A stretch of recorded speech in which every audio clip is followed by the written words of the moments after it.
दो एटम्स जब equal sharing करते हैं, एक एक इलेक्ट्रॉन देकर के बॉन्ड बनाते हैं, तब वहां पर कोवलेंट बॉन्ड बनता है। हाइपर होने का मतलब जो नॉर्मल स्टेट है आपकी जिंदगी की, ग्राउंड स्टेट, उससे आप गुस्सा हो जाते हैं तो शब्द यूज होता है हाइपर। मैंने बताया जहां कहीं भी फोर्स ऑफ अट्रैक्शन लगना शुरू होता है, एनर्जी घटना शुरू हो जाती है। और जब कभी भी एक ही एक्सिस पर दो ऑर्बिटल आपस में आकर के इस तरीके से एक एक लोब मिलाएंगे तो वहां पर सिग्मा बॉन्ड का फॉर्मेशन होगा। कि अगर साइड एटम की इलेक्ट्रोनेगेटिविटी 2.5 से ज्यादा नजर आती है तो इस एक इलेक्ट्रॉन को भी स्टेरिक नंबर के अंदर गिन दीजिए। अगर ए ज्यादा इलेक्ट्रोनेगेटिव होगा तो इलेक्ट्रॉन को वो अपनी तरफ खींचेगा, तो ए पर डेल नेगेटिव आएगा और हाइड्रोजन पर डेल प्लस चार्ज आएगा। हेलो स्टूडेंट्स, कैसे आप लोग? आई होप आप अच्छे होंगे। Welcome to this amazing platform physics Wallah. मेरा नाम है ओमर। आप देखना शुरू कर चुके हैं माइंड मैप की एक बेहतरीन सी सीरीज, और इस सीरीज के तहत सबसे ज्यादा नंबर दिलाने वाले इस चैप्टर पर आज हम बातचीत और चर्चा करेंगे। भैया जी ध्यान रखिएगा, ये एक माइंड मैप सीरीज है। बहुत कम टाइम में आपको जल्दी से हमें रिवीजन कराना है। और एक बात और बताना चाहूंगा, अगर आप इसका एक डिटेल्ड वीडियो चाहते हैं, वन शॉट चाहते हैं, आप ये चाहते हैं कि इसको आप 5 घंटे में कर पाएं, तो इसी चैनल जेई वाला पर मैंने ही वन शॉट वीडियो बनाई हुई है, उसको जाकर के देख सकते हैं। अगर चाहें तो आप केमिकल बॉन्डिंग ओम सर करके सर्च करिएगा, आपको वो वीडियो मिल जाएगी। बाकी आइए चर्चा का विषय बनाते हैं अपने इस चैप्टर को। आज हमारा गोल क्या है भैया, देख लीजिए। कमोवेश सारी चीजें आपको यहां पर मिलती हुई आपको नजर आएंगी। चलिए जी, ज्यादा वक्त ना गंवाते हुए चर्चा का विषय बनाते हैं जनाब। इनको क्या बनाना, पहले जानना भैया, कोवलेंट बॉन्ड क्या होता है। दो एटम्स जब इक्वल शेयरिंग करते हैं, एक एक इलेक्ट्रॉन देकर के बॉन्ड बनाते हैं, तब वहां पर कोवलेंट बॉन्ड बनता है। एग्जाम्पल के तौर पर हाइड्रोजन ले लीजिए जिसके पास एक इलेक्ट्रॉन है, और क्लोरीन ले लीजिए जिसके आउटर शेल में टोटल 7 इलेक्ट्रॉन मौजूद होते हैं ना जी। वैलेंस शेल में 7 इलेक्ट्रॉन मौजूद होते हैं। तो ये क्लोरीन चाहता है कि वो अपने ऑक्टेट को कंप्लीट कर ले, और हाइड्रोजन कहता कि भैया मुझे डुबलेट बनाना है। तो वो क्या करते हैं, आपस में इलेक्ट्रॉन को शेयर करके ये जो बॉन्ड बनाते हैं, इसी बॉन्ड को कोवैलेंट बॉन्ड कहते हैं। अच्छा जी, अगली बातचीत है कोऑर्डिनेट बॉन्ड पर। कोऑर्डिनेट बॉन्ड में क्या होगा, एक ही ये एक तरफा प्यार टाइप का, यहां पे एक प्यार दिए जा रहा है, दूसरा मान लो चलो रिसीव यहां पे कर लेगा। यहां पर देखिएगा कैसे देखते हैं, जैसे आप ओजोन ले लीजिए। ओजोन जब बनाते हैं O3 होता है, ओजोन क्या होता है, O3 होता है ओजोन। तो बनाएंगे कैसे, ऑक्सीजन डबल बॉन्ड ऑक्सीजन, यहां पे इस तरीके से थोड़ा सा, ये नया एकदम पेन है तो टेढ़ा मेढ़ा बन सकता है, और वो बर्दाश्त करने की कोशिश करिएगा, पेन एकदम ही नया है। ठीक है जी, ऑक्सीजन डबल बॉन्ड ऑक्सीजन। और इसके बाद हम कहते हैं कि भैया यहां पे 2 इलेक्ट्रॉन रहेंगे जो कि ऑक्सीजन को इस तरीके से डोनेट होंगे। तो यहां पर होता क्या है, यहां पर ये वाला ऑक्सीजन दोनों इलेक्ट्रॉन अपनी तरफ से उठा करके इस ऑक्सीजन को दे रहा है। इस वजह से बोला जाएगा कि यहां पर क्या होगा, कोऑर्डिनेट बॉन्ड होगा, क्योंकि ये वाला ऑक्सीजन दोनों इलेक्ट्रॉन पेयर को रिसीव कर रहा है और देने वाला भैया ये है। तो यहां पर क्या देखने को मिलेगा, शेयर्ड बिटवीन टू एटम्स, दो एटम्स के बीच में इलेक्ट्रॉन की शेयरिंग होगी, but donated by one of them, इन दोनों में से कोई एक ही डोनेट कर रहा होगा। अच्छा जी, ये बात तो शायद आप जानते भी रहे हो, बहुत बेसिक सी बात करी है मैंने अभी। अब बात करते हैं ऑक्टेट रूल पर। जैसे मैंने यहां पर एक शब्द बोला था कि ये क्लोरीन के आउटर शेल में जो है टोटल 7 इलेक्ट्रॉन होते हैं, लेकिन अब वो चाहता है कि उसके आउटर शेल में 8 इलेक्ट्रॉन हो, इसीलिए वो इनके साथ रिश्तेदारी करता है, इनके साथ गठबंधन करने का प्रयास करता है। तो इस तरीके से क्लोरीन का आउटर शेल का 7 इलेक्ट्रॉन, इसका मिलकर के टोटल 8, तो क्लोरीन के पास 8 इलेक्ट्रॉन का एक सेट बन जाता है, जिसको कि ऑक्टेट कहते हैं। इतनी बात ठीक है जी। ऑक्टेट रूल का आधार था भैया स्टेबिलिटी ऑफ नोबल गैसेस। जो नोबल गैसेस हैं, हीलियम, नियॉन, आर्गन, क्रिप्टन, ये क्या होती हैं, ये स्टेबिलिटी ज्यादा रखती हैं, इसीलिए तो इनको इनर्ट गैस बोलते हैं। ये रिएक्शन में ज्यादा पार्टिसिपेट नहीं करते। उनके इसी बिहेवियर को देखते हुए ऑक्टेट रूल बताया गया कि देखो नोबल गैसेस के वैलेंस शेल में भी 8 इलेक्ट्रॉन होते हैं, तो इसका मतलब सारे एटम्स की कोशिश है कि अगर वो 8 इलेक्ट्रॉन अपने वैलेंस शेल में रख ले तो वो स्टेबल हो जाएगा। अच्छा जी, और वहां पर हमने पढ़ा था ऑक्टेट रूल के अंदर कि हाइपोवैलेंट या इनकंप्लीट ऑक्टेट के बारे में। अब हाइपोवैलेंट का क्या मतलब होता है, देखिएगा ध्यान से। हाइपोवैलेंट या इनकंप्लीट ऑक्टेट का जैसे मैं एग्जांपल ले लेता हूं BH3।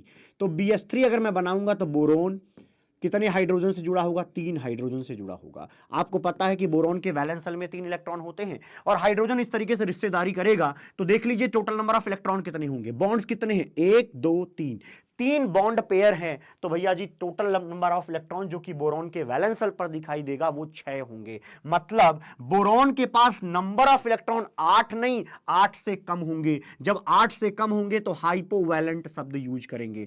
तो नंबर ऑफ इलेक्ट्रॉन, ऑक्टेट का मतलब क्या क्या होता है भैया?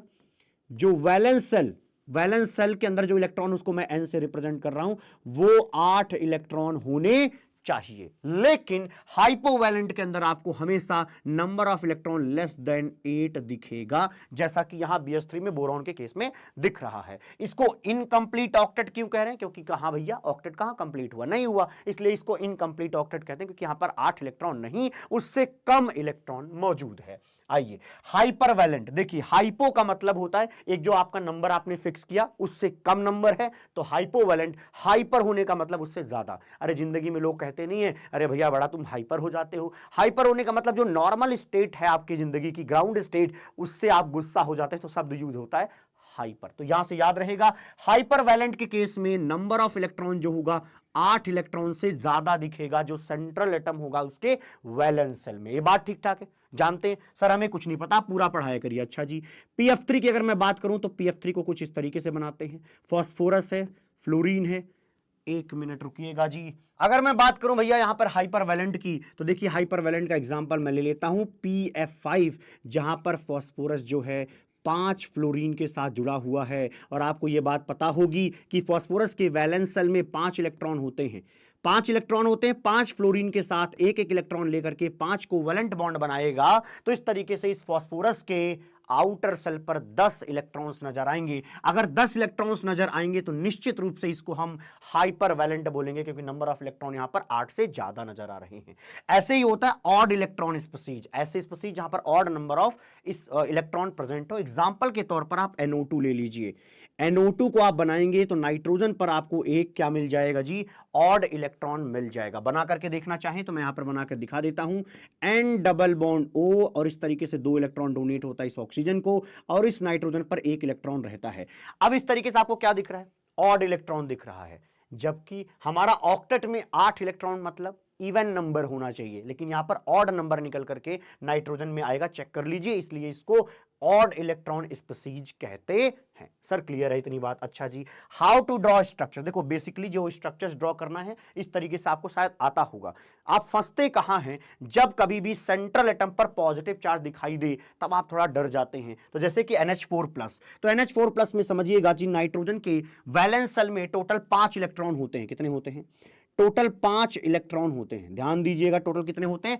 5 इलेक्ट्रॉन होते हैं। 5 इलेक्ट्रॉन में से अगर यहां पर आपको प्लस दिया जाए तो सेंट्रल एटम में से 1 इलेक्ट्रॉन हटाना है। क्या करना है? सेंट्रल एटम में से 1 इलेक्ट्रॉन हटाना। देखिएगा मैंने क्या किया, सेंट्रल एटम में से 1 इलेक्ट्रॉन हटा दिया और जो ये इलेक्ट्रॉन है वो हाइड्रोजन के 1 इलेक्ट्रॉन को लेकर के उनके साथ बॉन्ड बनाएगा। तो ये इस तरीके से जो रिश्तेदारी हुई उससे NH4 बन जाएगा। और आपको पता आपने नाइट्रोजन के इलेक्ट्रॉन हटाए, इसलिए ये पॉजिटिव चार्ज आपको यहां पर बनाना होगा। तो जब कभी भी स्ट्रक्चर में पॉजिटिव चार्ज दिखे तो आपको क्या करना है, remove electron from central atom से आपको इलेक्ट्रॉन को हटाना है। लेकिन अगर नेगेटिव चार्ज दिखे जैसे कि BH4 नेगेटिव, तो उसको देख लीजिएगा। आपको पता है कि बोरॉन के वैलेंस शेल में टोटल नंबर ऑफ इलेक्ट्रॉन कितने होते हैं? 3। एक नेगेटिव का मतलब हुआ कि यहां पर जो हमारा बोरॉन है उसको 1 इलेक्ट्रॉन दे दीजिए। अच्छा, नेगेटिव का मतलब 1 इलेक्ट्रॉन लाना, पॉजिटिव का मतलब 1 इलेक्ट्रॉन हटाना। अब क्या हुआ, 4 हो गए। यस सर, तो क्या करिए, 4 हाइड्रोजन को इस तरीके से यहां पर कनेक्ट कर दीजिए। बोलो हुआ क्या? यस। और यहां पर एक नेगेटिव चार्ज बना दीजिए, तो इसका स्ट्रक्चर इस तरीके से बनेगा। लेकिन ध्यान दीजिएगा, अगर वहां पर जैसे यहां पर साइड एटम तो हाइड्रोजन है, अगर ये साइड एटम ऑक्सीजन होता तो ये नेगेटिव चार्ज हमेशा ऑक्सीजन पर जाएगा। ये सेंट्रल एटम को कब मिलेगा? जब साइड एटम ऑक्सीजन नहीं होगा तब मिलेगा। देखिए क्या लिखा है, oxygen is present as side atom, ऐसे मतलब side atom, then each oxygen will carry 1 negative charge otherwise negative charge is given to central atom. अगर ऑक्सीजन नहीं है तो ये नेगेटिव चार्ज कहां जाएगा, इसका मतलब सेंट्रल एटम के पास जाएगा। एग्जांपल के तौर पे समझा देता हूं, जैसे SO4 2 नेगेटिव। अगर मैं SO4 2 नेगेटिव की बात करूं तो सल्फर के वैलेंस शेल में टोटल नंबर ऑफ इलेक्ट्रॉन कितने हैं, 6 होते हैं। अच्छा जी, 4 ऑक्सीजन है तो देखिएगा क्या करना है। अब आपको पता है कि 4 ऑक्सीजन कम से कम एक बॉन्ड तो सारे लोग बनाएंगे, एक बॉन्ड तो सारे लोग बनाएंगे। सर बना दिया। अच्छा, 2 नेगेटिव चार्ज है तो क्या करिए, एक नेगेटिव चार्ज यहां लगा दीजिए, एक नेगेटिव चार्ज यहां लगा दीजिए।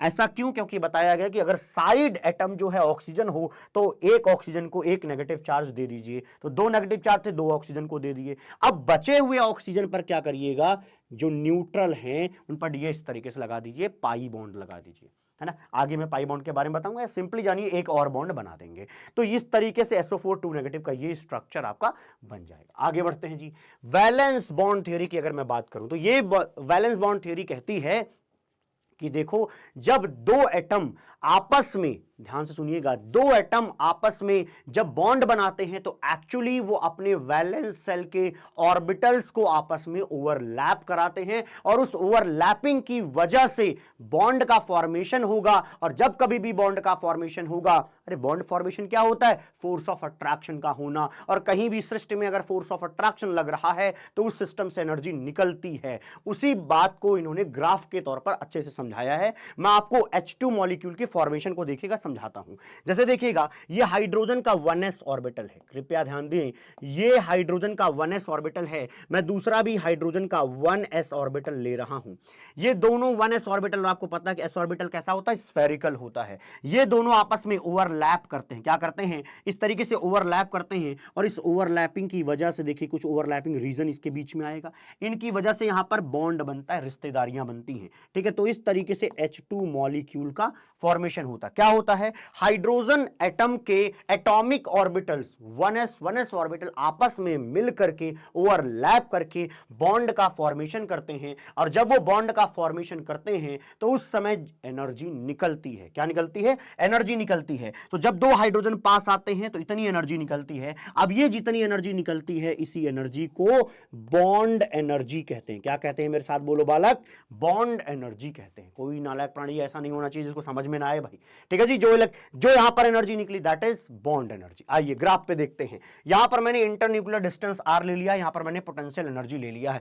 अभी हमारे दो ये हाइड्रोजन एटम है 1s ऑर्बिटल है, अभी बहुत दूर है, तो इनके बीच में जो r डिस्टेंस है वो क्या होगा, ज्यादा होगा। तो देखिएगा मैंने यहां पर दो 1s बनाए हुए हैं, अभी इनके बीच में समझिएगा कि दूरी ज्यादा है। अब ये दोनों जब करीब आते हैं, करीब क्यों आते हैं, क्योंकि इनके बीच में फोर्स ऑफ अट्रैक्शन लग रहा है। मैंने बताया जहां कहीं भी फोर्स ऑफ अट्रैक्शन लगना शुरू होता है, एनर्जी घटना शुरू हो जाती है। तो देखिएगा इतनी एनर्जी घट जाती है जब वो ओवरलैप करते हैं, तो यहां पर एक्चुअली पूरी तरह से ये क्या करते हैं, बॉन्ड बना लेते हैं। तो पहले तो वो दूर दूर थे, लेकिन पास आए तो इनके बीच में इंटरन्यूक्लियर डिस्टेंस क्या हो जाता है, कम हो जाता है। तो ग्राफ देखिएगा कैसा मिलता है, ग्राफ कुछ ऐसा मिलेगा। जब ये दूर थे तब उनकी पोटेंशियल एनर्जी यहां पे दिखाई गई है, जब वो बहुत करीब आ गए तो उनकी पोटेंशियल एनर्जी यहां दिखाई गई है। अच्छा जी, इसके बाद अगर और करीब आते हैं तो ये क्या होगा, ये एनर्जी और बढ़ जाएगी। इसका रीजन क्या बताया जाता है, जब ये इस ग्राफ की मैं बात करूं तो इस समय फोर्स ऑफ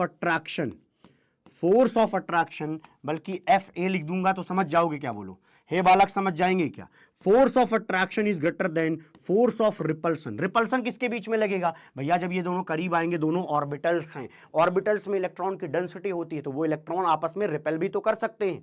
लेकिन अगर बॉन्ड बन रहा है तो निश्चित रूप से फोर्स ऑफ अट्रैक्शन ज्यादा रहा होगा और इसी वजह से उसकी एनर्जी यहां पे डाउन होती हुई नजर आती है। लेकिन मैं अगर इसकी बात करूं, इसको और करीब ला दोगे तो इनके न्यूक्लियाइज जो है आपस में टकराने लग जाएंगे, जिनकी वजह से जो फोर्स ऑफ रिपल्सन है, ध्यान दीजिएगा, जो यहां पर फोर्स ऑफ रिपल्सन है that will be greater than force of attraction. इस वाले में फोर्स ऑफ अट्रैक्शन कम होगा, रिपल्सन ज्यादा होगा, इसलिए इसकी एनर्जी क्या होती है, बढ़ जाती है। सिंपल सी बात है। अच्छा जी, अब देखिए ये जो एनर्जी है, पोटेंशियल एनर्जी पर ये वाला पॉइंट किससे दिखाया जाएगा, इतने से दिखाया जाएगा, ठीक है जी। देखिए यहां पर कितना लिखा है, -435.8 किलो जूल पर मोल। मतलब जब हम दो हाइड्रोजन एटम को पास ला रहे थे तो इतनी एनर्जी निकलती है, and this energy is known as bond energy of H2 molecule. इसको क्या कहते हैं, bond energy of H2 molecule, है ना, कि H2 मॉलिक्यूल को बनाने में इतनी एनर्जी निकलती है। अब सुनिएगा, यहां जो डिस्टेंस है इस बॉन्ड फॉर्मेशन के बाद, जो ये डिस्टेंस जो मैं अभी बना रहा हूं, इसी को तो R से रिप्रेजेंट करते हैं। H2 में देखा जाता है कि वो कितना आता है, 74 पिकोमीटर आता है। और ये 74 पिकोमीटर क्या होगा, दोनों न्यूक्लियाई के बीच की डिस्टेंस जहां पर बॉन्ड का फॉर्मेशन हो चुका है, उसी को बॉन्ड लेंथ कहते हैं। इसीलिए H2 की ये बॉन्ड लेंथ निकल करके आएगी। क्या निकल के आएगी, बोलो बालक, बॉन्ड लेंथ निकल करके आएगी। आई होप आपको बात समझ में आ गई हो। अब देखते हैं ओवरलैपिंग। ओवरलैपिंग, एक्सियल ओवरलैपिंग की बात करें तो कैसे होता है। एक्सियल ओवरलैपिंग का मतलब एक एक्सिस पर दो लोब आकर के क्या हो रहे हैं, मिल रहे हैं, ओवरलैप कर रहे हैं। जैसे कि देखिएगा, मान लीजिए कि हमारा क्या है, एक एस ऑर्बिटल है, ये एक एस ऑर्बिटल दूसरे एस ऑर्बिटल के साथ जब ओवरलैप करता है तो ये ओवरलैपिंग रीजन तैयार होता है। क्या तैयार होता है, ये ओवरलैपिंग रीजन तैयार होता है, जो कि मैंने अभी आपको यहां पे बना के दिखाया हुआ है, उसी को यहां पर इस तरीके से दिखा दिया है। अच्छा जी, तो जब कभी भी ऑर्बिटल्स का एक लोब दूसरे लोब से मिलता है तो 1:1 ओवरलैप को 1:1 ओवरलैप से हमेशा सिग्मा बॉन्ड का फॉर्मेशन होता है। और जब कभी भी एक ही एक्सिस पर दो ऑर्बिटल आपस में आकर के इस तरीके से एक एक लोब मिलाएंगे तो वहां पर सिग्मा बॉन्ड का फॉर्मेशन होगा। सिमिलरली अगर ये जेड एक्सिस है, ध्यान से सुनना, अगर ये जेड एक्सिस है तो जो ये पी ऑर्बिटल है, दिस इज पी जेड, आप जानते ही होंगे पीजेड कहां होता है, जेड एक्सिस पर होता है। और इसी पर अगर मैं इस तरफ से एस ऑर्बिटल लेकर के आऊं तो इनके बीच में जो गठबंधन होगा उसमें यहां पे देखिए 1:1 यहां पे भी है। इस p ऑर्बिटल का ये वाला लोब, इस पूरे s ऑर्बिटल में तो एक ही लोब होता है, तो ये लोब इस लोब के साथ ओवरलैप करता है। 1:1 की ओवरलैप से सिग्मा बॉन्ड का फॉर्मेशन होता है। इसी तरीके से अगर मैं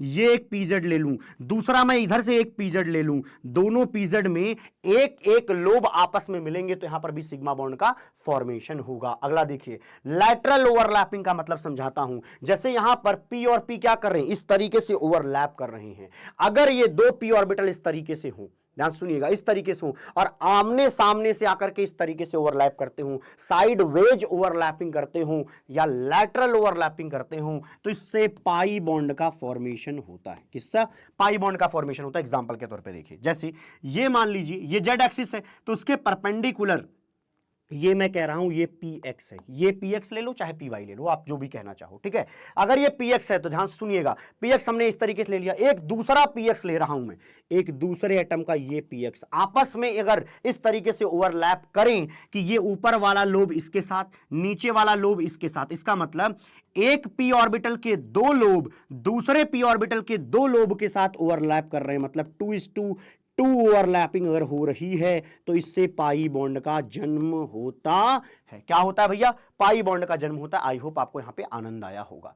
अब बात कर लेते हैं हाइब्रिडाइजेशन की। हाइब्रिडाइजेशन क्या है, कोई भी सेंट्रल एटम जब भी किसी साइड एटम से भेंट मुलाकात करना चाहता है, बॉन्ड बनाना चाहता है, तो उससे पहले अपने घर में वो तैयारी करता है, अपने एस ऑर्बिटल को पी ऑर्बिटल के साथ मिक्स करके एक खिचड़ी तैयार करता है, जिसको कि हम कहते हैं, जिस प्रोसेस को हम कहते हैं हाइब्रिडाइजेशन। तो सुनिएगा क्या है, orbital of almost similar energy combined to form hybrid orbital is known as hybridization. कोई भी सेंट्रल एटम बॉन्ड बनाने से पहले अपने ही ऑर्बिटल को मिक्स करके हाइब्रिड ऑर्बिटल्स बनाता है। और कितने बनाता है, जितने एटॉमिक ऑर्बिटल को वो आपस में मिक्स करता है उतने ही नए हाइब्रिड ऑर्बिटल्स पैदा होते हैं और उसी के थ्रू बॉन्ड का फॉर्मेशन देखने को मिलता है। तो चलिए जी, यहां पर आपसे पेपर में पूछा जाता है स्टेट ऑफ हाइब्रिडाइजेशन के बारे में, तो उसको देखते हैं। Calculation of state of hybridization, उसके लिए आपको स्टेरिक नंबर आना चाहिए। क्या, स्टेरिक नंबर निकालना। स्टेरिक नंबर किसी सेंट्रल एटम पर निकालना है तो देखिए उस सेंट्रल एटम पर कितने लोन पेयर हैं, अगर वहां पे कुछ लोन पेयर है तो उसको लिखिए, प्लस वहां पर कितने साइड एटम है उसको लिख दीजिए, दोनों को जोड़ दीजिए, दोनों के जोड़ के बाद जो नंबर निकलेगा दैट इज स्टेरिक नंबर। तो ध्यान दीजिएगा, steric number is equal to number of lone pair on central atom और वहां पर कितने साइड एटम है वो लिख दीजिएगा, काम बन जाएगा। चलिए जी, अब हाइब्रिडेशन समझते हैं। अगर स्टेरिक नंबर 2 है, ध्यान दीजिएगा, अगर इस कैलकुलेशन में स्टेरिक नंबर 2 आता है, इसका मतलब हुआ सेंट्रल एटम ने अपना s ऑर्बिटल अपना p ऑर्बिटल आपस में मिक्स कर दिया और अपने मिक्स करके उसने क्या बनाया है, sp हाइब्रिडाइजेशन किया है। क्या किया है, sp हाइब्रिडाइजेशन किया है। और इस समय ज्योमेट्री जो है लीनियर नजर आती है, ठीक है जी, ये पढ़ा होगा। अगर स्टेरिक नंबर 3 हो तो एक s और दो p आपस में मिलकर के sp2 हाइब्रिडाइजेशन करते हैं और sp2 हाइब्रिडाइजेशन में हमें ट्रायगोनल प्लेनर ज्योमेट्री मिलती है। याद करिए, आगे मैं और अच्छा से समझाऊंगा इसको। देखिए अगर वहां पर स्टेरिक नंबर 4 आए तो एक S और 3 P आपस में मिलकर के sp3 हाइब्रिडाइजेशन करते हैं, और sp3 हाइब्रिडाइजेशन में जो ज्योमेट्री है दैट इज टेट्राहेड्रल निकल करके आती है। अगर मैं 5 की बात करूं, स्टेरिक नंबर 5 कैलकुलेशन में आ गया तो एक S 3P 4 ये हो जाएंगे, और जो D होगा ध्यान रखना वहां पर हम dz स्क्वायर यूज करते हैं। जब स्टेरिक नंबर 5 है तो D कौन सा यूज होगा, dz स्क्वायर यूज होगा, और उसमें ट्रायगोनल बाई पिरामिडल स्ट्रक्चर हमें देखने को मिल जाता है। अभी सबको दिखाऊंगा भी, है ना। स्टेरिक नंबर 6 की बात करें तो देखो ये 3P तो यूज होंगे। जैसे 3P की बात करूं तो क्या लिख सकते हो, px py pz, ये 3 ही होते हैं। अच्छा जी, एक देखो जैसे dz स्क्वायर ऊपर लिखा है तो नीचे भी dz स्क्वायर तो रहेगा ही रहेगा, इसके साथ एक और हो जाएगा x square minus Y square. ध्यान रखिएगा जब स्टेरिक नंबर 6 होता है तो उस समय आपको वो वाले डी ऑर्बिटल रखने हैं जिनके लोब जो है एक्सिस पर अलाइंड होते हैं। अच्छा जी, ऑक्टाहेड्रल इसका ज्योमेट्री निकल के आएगा। अगेन स्टेरिक नंबर 7 की बात करें तो आप इस तरीके से पूरा लिख लीजिए। अगर मैं इसकी बात करूं तो dz स्क्वायर होगा, और इसके बाद एक्स वाई लिख सकते हो, and X square minus Y square. इसका मतलब हुआ यहां पे dz स्क्वायर, तो देखो सब में dz स्क्वायर, यहां पे dx square minus Y square add हुआ तो देखो वो चीज यहां पे होगी, साथ साथ एक्स वाई आ जाएगा, ये ख्याल रखना पड़ेगा। और इस समय जब स्टेरिक नंबर 7 हो तो पेंटागोनल बाई पिरामिडल के अलावा कुछ और नहीं बनने वाला बालक। अच्छा जी, बात समझ में आ गई है, आइए अगला देखते हैं। जैसे ये तो आपको प्रैक्टिस करके खुद देखना पड़ेगा, मैं आपके सामने प्रस्तुत कर दे रहा हूं।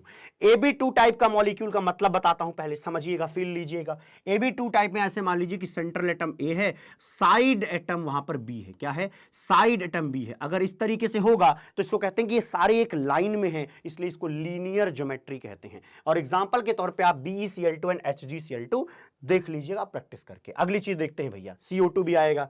AB3 टाइप में ट्रायगोनल प्लेनर बनेगा जहां पर sp2 आएगा, उसके एग्जांपल हैं BF3 और यहां पर BCl3 और आपको BH3। इसका मतलब समझाता हूं, क्या कहना चाह रहा हूं, यहां जब AB2 टाइप का होगा तो यहां पर स्टेरिक नंबर, कृपया ध्यान दीजिएगा, यहां पर सेंट्रल एटम का स्टेरिक नंबर 2 होगा, यहां पर सेंट्रल एटम का स्टेरिक नंबर 3 निकल करके आएगा, और उस समय ट्रायगोनल प्लेनर ज्योमेट्री मिलती है। अगली चीज देख लीजिएगा।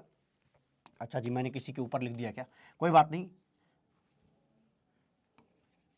ओके ठीक है, समझ गए होंगे। स्टेरिक नंबर 3 है। AB5 की, अभी मैं AB4 में मैंने बताया था कि यहां पर स्टेरिक नंबर कितना आता है, बोलो बालक, स्टेरिक नंबर 4 नजर आता है। इस ऊपर वाले में क्या कहेंगे, स्टेरिक नंबर 3 नजर आता है ना।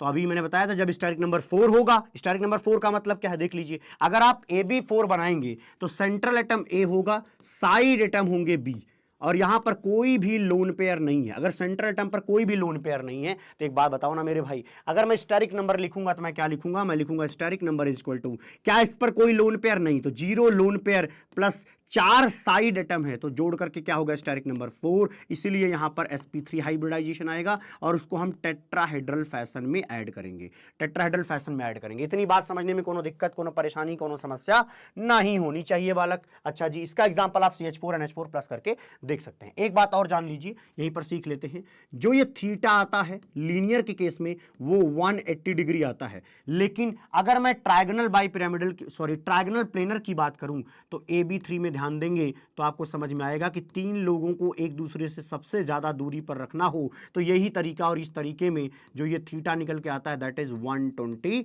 डिग्री निकल के आता है। लेकिन यहां की बात करें तो ये 109 डिग्री 28 मिनट आता है, कब, जब स्टेरिक नंबर 4 या sp3 हाइब्रिडेशन देखने को मिलता है। अच्छा जी, अब इसी तरीके की बात करनी है हमें AB5 में, तो AB5 में जो स्टेरिक नंबर होगा दैट इज 5। अब आपको समझ में आ रहा होगा। अब आगे नाम है trigonal bi pyramidal. Trigonal bi pyramidal में sp3d हाइब्रिडाइजेशन देखने को मिलेगा, तो देख लीजिए PF5 इनमें देखने को आपको मिल जाता है। आपको मैं बना के भी बता देता हूं, है ना। देखिएगा ट्रायगोनल बाई पिरामिड, जैसे मैं Cl यहां पे मैं आपको समझा देता हूं, ठीक है, Cl, ठीक है जी। देखिएगा ध्यान से, जो तीन लोग यहां एक ट्रायंगल पर लगे हैं, जो ये 3 लोग एक ट्रायंगल पर लगे हैं, इनके लिए हम शब्द यूज करते हैं ट्राइगोनल। ट्राइगोनल के ऊपर एक पिरामिड है, नीचे एक पिरामिड है, मतलब 2 पिरामिड है, एक ऊपर पिरामिड, एक नीचे पिरामिड, 2 पिरामिड मतलब बाई पिरामिडल। बाई मतलब होता है 2, ध्यान रख पाएंगे। बाई का मतलब क्या होता है मेरे बालक, बाई मतलब होता है 2। दो पिरामिड, एक ऊपर एक नीचे, और जो ये ट्रायंगल वाला पार्ट है उसको कहते हैं इक्वेटोरियल पोजीशन, और जो ये सीधा सीधा उसको कहते हैं एक्सियल पोजीशन, एक्सियल पोजीशन। इसको कहते हैं इक्वेटोरियल क्लोरीन, इक्वेटोरियल क्लोरीन। ध्यान रख पाएंगे, इक्वेटर पर अगर आप इसको एक स्फेयर पर देखें तो ये इक्वेटर पर आएंगे, इसलिए इन तीनों क्लोरीन के लिए शब्द यूज होगा इक्वेटोरियल पोजीशन, और इनके लिए एक्सियल पोजीशन करके बोला जाता है। क्या आप यहां पर अपने आप थीटा बता सकते हैं? अरे सर बता देंगे, क्या बात कर रहे हैं, क्योंकि यहां ट्रायंगल बन रहा है तो ये वाला जो थीटा होगा, दिस थीटा इज 120 डिग्री। लेकिन यहां पर एक्सियल और इक्वेटोरियल की बात करो तो ये कितना आता है, थीटा 90 डिग्री देखने को मिल जाता है। नेक्स्ट अगला देखेंगे, AB5 की अगर मैं बात करूं तो यहां पर स्टेरिक नंबर भैया जी 6 आता है, और ऑक्टाहेड्रल यहां पर ज्योमेट्री, एंड sp3d2 ये तो मैंने पीछे पढ़ाया हुआ है, आप देखना चाहें तो SF5 हो सकता है। ठीक है जी। अच्छा, AB7 टाइप की बात करें तो AB7 को मैं थोड़ा सा समझाना चाहूंगा। AB7 का एग्जांपल देख लीजिए, IF7। IF7 की अगर मैं बात करूं तो सेंट्रल आयोडीन है, एक फ्लोरीन ऊपर रहेगा, एक फ्लोरीन नीचे। ध्यान रखिएगा, ये मैं दो पिरामिड बनाने की कोशिश कर रहा हूं, क्योंकि बाई पिरामिडल लिखा है तो दो पिरामिड बनेगा, एक ऊपर एक नीचे, बाकी बीच में पेंटागन आएगा। तो पेंटागन का मतलब समझना, 1 2 3 बॉन्ड बनाया, 4 5 बॉन्ड बनाया। इन 5 बॉन्ड पर क्या लगा दीजिए, fluorine fluorine fluorine fluorine and fluorine लगा दीजिए। तो ये जो 5 फ्लोरीन है, कृपया ध्यान दें, ये जो 5 फ्लोरीन है ना बालक, ये कहा जाता है कि पेंटागन पे है। पेंटागोनल जानते होंगे ज्योमेट्री क्या होती है बालक, तो पेंटागन पे हैं। अब एक बात बताइए, ये पेंटागन जो है अगर 360 डिग्री रहेंगे, यहां पर थीटा कितना आएगा, पूरा का पूरा 360, तो एक के लिए यहां थीटा निकालिए तो 360 डिग्री डिवाइड बाय कितना भैया, 5, मतलब कि ये 72 डिग्री आएगा। तो यहां पर तो सब में 72 डिग्री आएगा, लेकिन जो ये पिरामिड है, पिरामिड और यहां पर देखेंगे तो ये थीटा 90 डिग्री निकल के आता है। इनके बारे में आपको पता होना अति आवश्यक है। अच्छा जी, इनको थोड़ी देर इग्नोर करिएगा, बाकी काम अब देखते हैं। VSEPR थ्योरी में कहा गया था valence shell electron pair repulsion theory. वहां पे हमने पढ़ा था कि लोन पेयर में जो रिपल्सन है वो घमासान होता है, वो सबसे ज्यादा है, फिर लोन पेयर बॉन्ड पेयर, फिर बॉन्ड पेयर, ऐसा देखने को हमें रिपल्सन का ऑर्डर मिलता है। अच्छा जी, ये देखेंगे, अगर मैं कहूं AB2 टाइप का तो ऐसे लीनियर बनता है। अब दोहरा लीजिए, AB2 लीनियर बनता है। अगर मैं AB3 कहूंगा तो ट्रायगोनल प्लेनर बनता है, ट्रायगोनल प्लेनर बनता है। मैं AB4 कहूं मतलब टेट्राहेड्रल टाइप का बनता है। अगर मैं यहां पर देख ले, अगर मैं इस तरीके से एक ट्रायंगल बना दूं तो मैं क्या कह सकता हूं कि एक ट्रायंगल है, एक पिरामिड ऊपर और एक नीचे, तो इसका नाम हो जाएगा हे बालक ट्रायगोनल बाई पिरामिडल, जिसको TBP कहते हैं। और ये देखिए आपका ऑक्टाहेड्रल है, और ऑक्टाहेड्रल में जो ये थीटा निकल के आता है, दिस थीटा इज 90 डिग्री। यहां पर सारे थीटा 90 डिग्री आते हैं, जैसे कि AB6 टाइप का आप ले लीजिए एग्जाम्पल के तौर पर। आइए अगला देखते हैं, ये मैं एग्जाम्पल ले रहा हूं SF4 का। ध्यान रखिएगा, SF4 का अगर बनाना हुआ तो आपसे शेप बहुत ज्यादा पूछा जाता है, तो इसके लिए मैं बना करके आपको बताता हूं, देखिएगा क्या होगा। SF4 में सल्फर आप यहां लिखेंगे, सल्फर यहां लिखेंगे, दिखेगा नहीं, तो यहां पर मैं क्या करता हूं, यहां पर मैं सल्फर लिख देता हूं। ठीक है जी, 4 फ्लोरीन कहां रहेगा, देखिएगा, एक फ्लोरीन यहां, एक यहां, एक यहां, एक यहां। ध्यान दीजिएगा, जो आपका SF4 होगा वहां सल्फर पर एक लोन पेयर आता है। क्या आता है, एक लोन पेयर। तो उस लोन पेयर को यहां पर रख दीजिए, कृपया यहां पर क्या करिए, रख दीजिए। समझ में आया क्यों रखा गया, क्योंकि ये इक्वेटोरियल पोजीशन है, और इक्वेटोरियल पोजीशन पर ध्यान रखिएगा, इक्वेटोरियल पोजीशन पर रहने से ये थीटा अप्रॉक्सीमेट 120 आएगा, ये थीटा अप्रॉक्सीमेट 120 आएगा। इसके वजह से रिपल्सन कम होगा, किसके बीच में, बॉन्ड पेयर, सॉरी ये क्या है, लोन पेयर और बॉन्ड पेयर के बीच में। तो यहां lone pair and bond pair के रिपल्सन को कम करने के लिए हम हमेशा याद रखेंगे, हम हमेशा कोशिश करेंगे अपने इस लोन पेयर को इक्वेटोरियल पोजीशन पर रखने पर, जब स्टेरिक नंबर कितना आएगा, 5 आएगा। तो ये बात आपकी खोपड़ियों में गूंजनी चाहिए कि हां ये इक्वेटोरियल पोजीशन पे ही रहेगा। आई होप यहां तक की बात में कोई दिक्कत नहीं होगी। अगला है XIF4। XIF4 की अगर मैं बात करूं तो देखो भैया, जेनॉन है, आपको पता है कि इसके आउटर सेल में टोटल 8 इलेक्ट्रॉन होते हैं। 8 में से पहले एक रफ स्ट्रक्चर बना लीजिए, fluorine fluorine fluorine and fluorine. तो क्या होगा, 2 लोन पेयर। तो अब स्टेरिक नंबर निकाल लीजिए। आप स्टेरिक नंबर निकालेंगे तो आपको पता चलेगा कि यहां पर 2 लोन पेयर है, 4 बॉन्ड पेयर है, स्टेरिक नंबर 6 है। अगर स्टेरिक नंबर 6 है तो निश्चित रूप से क्या बनेगा, ऑक्टाहेड्रल जैसा बनेगा। ऑक्टाहेड्रल जैसा ही बनाया था मैंने, लेकिन क्योंकि 2 लोन पेयर थे तो दोनों लोन पेयर को एक दूसरे से हमने दूर रखा, क्योंकि दोनों लोन पेयर आपस में बहुत ज्यादा रिपल्सन करते हैं। तो रिपल्सन को मिनिमाइज करने का तरीका, एक को ऊपर रखिए, एक को नीचे रखिए। तो इस तरीके से जो 4 ये आपको ग्रीन कलर से दिख रहे हैं, वहां पर समझिए फ्लोरीन है, एक लोन पेयर ऊपर एक नीचे है, और ये जो बीच में है वो जेनॉन है। तो यहां पे बोला जाता है कि अगर मैं लोन पेयर को हटा करके सोचूं तो इसकी शक्ल कैसी होगी, इसकी सूरत कैसी होगी, उसी को शेप कहते हैं। क्या कहते हैं, शेप कहते हैं। तो बताइए, अगर मैं लोन पेयर हटा दूं तो ये चारों कहां पर लगे हैं, आप कहेंगे एक स्क्वायर में लगे हैं, इसलिए इसको स्क्वायर प्लेनर कहते हैं। मेरे साथ बोलिए, क्या बोलते हैं, स्क्वायर प्लेनर कहते हैं। इसीलिए XIF4 में कोई ज्योमेट्री पूछे तो ज्योमेट्री को स्टेरिक नंबर से बताइए। स्टेरिक नंबर अगर 6 है तो ज्योमेट्री गारंटी है कि क्या आएगा मेरे भाई, मेरे साथ बोलिएगा, ऑक्टाहेड्रल आएगा। ज्योमेट्री या ऑक्टाहेड्रल आएगा, कैसे पता, स्टेरिक नंबर देख करके पता। लेकिन शेप में क्या करना है, लोन पेयर को हटा दीजिए, जो चीज बच गई उसको चेक करिए तो वो स्क्वायर प्लेनर आता है। सिमिलरली यहां पर भी अगर स्टेरिक नंबर निकालेंगे तो एक लोन पेयर है, 4 साइड एटम है, तो टोटल 5 हो जाएगा। 5 स्टेरिक नंबर के अंदर TBP, ट्रायगोनल बाई पिरामिडल, यही इसकी ज्योमेट्री आएगी। लेकिन अगर हम इसको यहां पर रखें और इसको ढक दें तो ये कैसा है, सीसॉ बोला जाता है। इसको क्या बोलते हैं, इसकी सीसॉ शेप आती है। आई होप ये बात आपको आती हो समझ में, ठीक है जी। अब अगर मैं इतनी ही बात करनी थी, जी जी इतनी बात करनी थी, आगे बढ़ जाते हैं। अब बात करते हैं फॉर्मल चार्ज पर। फॉर्मल चार्ज को आप एग्जाम्पल से समझेंगे तब आनंद आएगा। जैसे देखो, बोरॉन कहीं दिखे और बोरॉन ने अगर सिर्फ 3 बॉन्ड बनाए हैं तो वहां पर फॉर्मल चार्ज 0, क्या है, फॉर्मल चार्ज 0 है। लेकिन अगर बोरॉन ने 4 बॉन्ड बनाए हैं तो वहां पर आपको पता ही नेगेटिव चार्ज आ जाता है। याद करिए जब आपको BH4 नेगेटिव पढ़ाया था, तो जो ये चार्ज आता है दैट इज फॉर्मल चार्ज। तो फॉर्मल चार्ज यहां पर -1 आता है।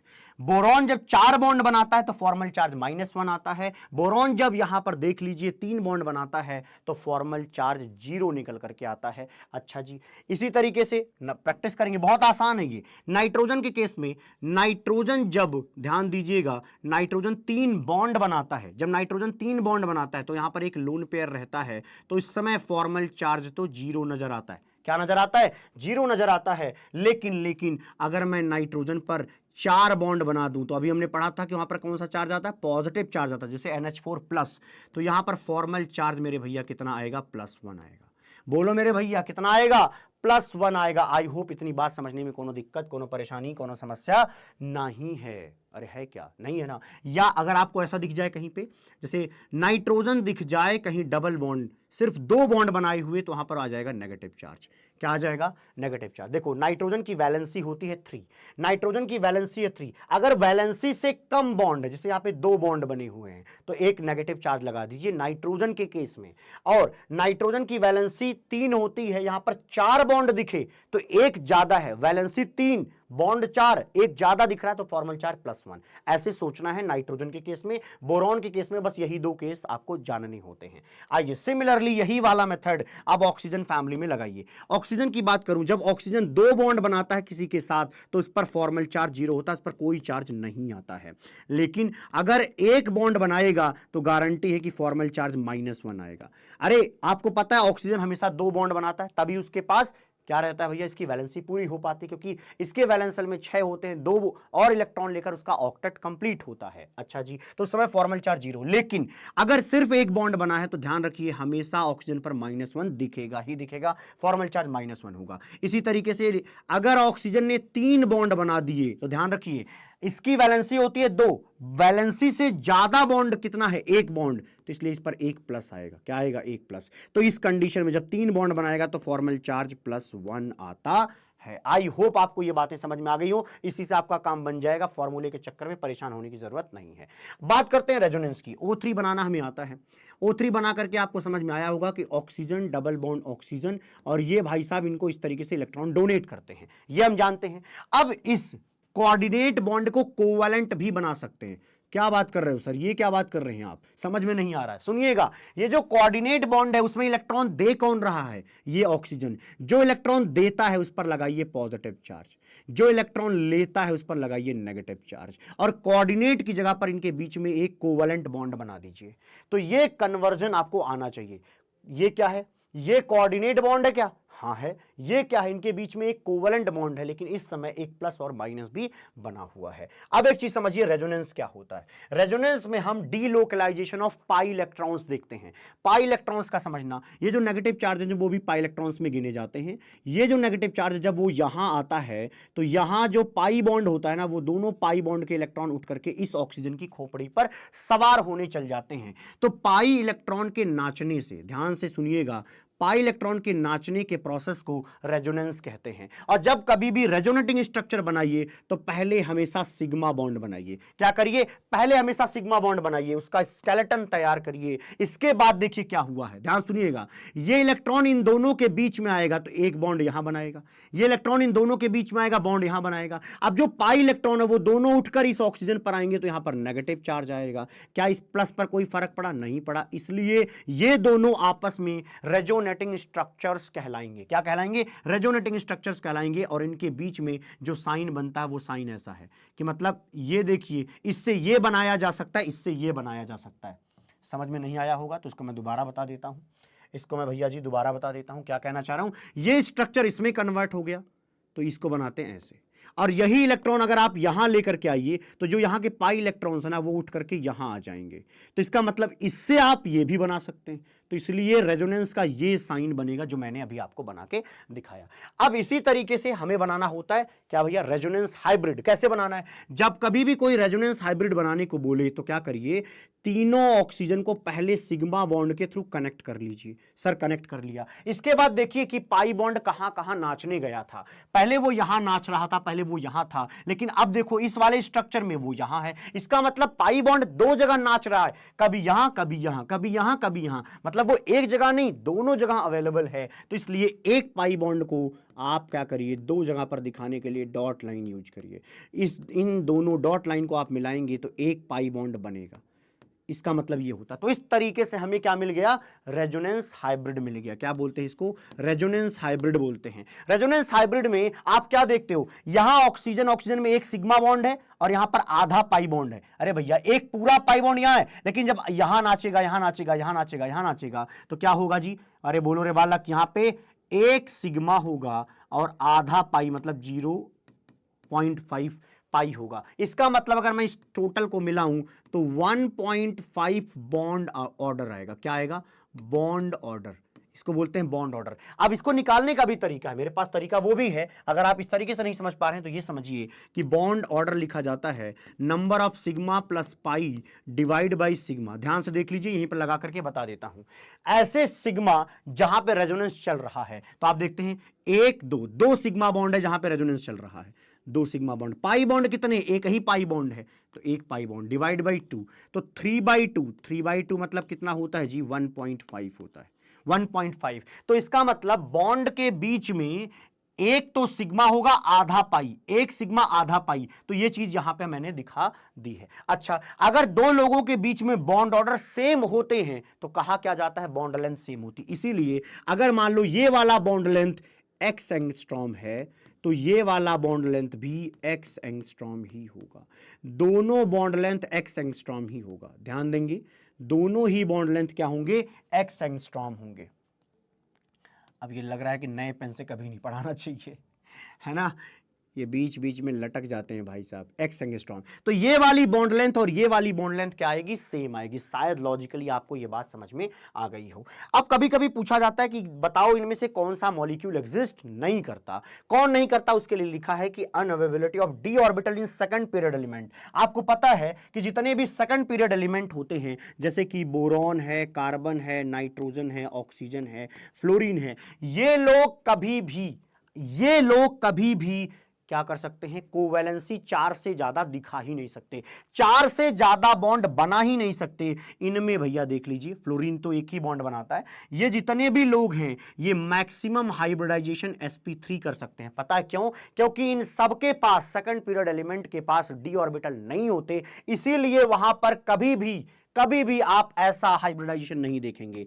sp3d हाइब्रिडाइजेशन, sp3d2 हाइब्रिडाइजेशन, ऐसी कोई भी चीज सेकंड पीरियड एलिमेंट के अंदर देखने को नहीं मिल सकती, क्योंकि इनके पास डी ऑर्बिटल होता ही नहीं है। पेपर में पूछा जाता है कि NCl5 एग्जिस्ट नहीं करता, बट ये एग्जिस्ट करता है, क्यों?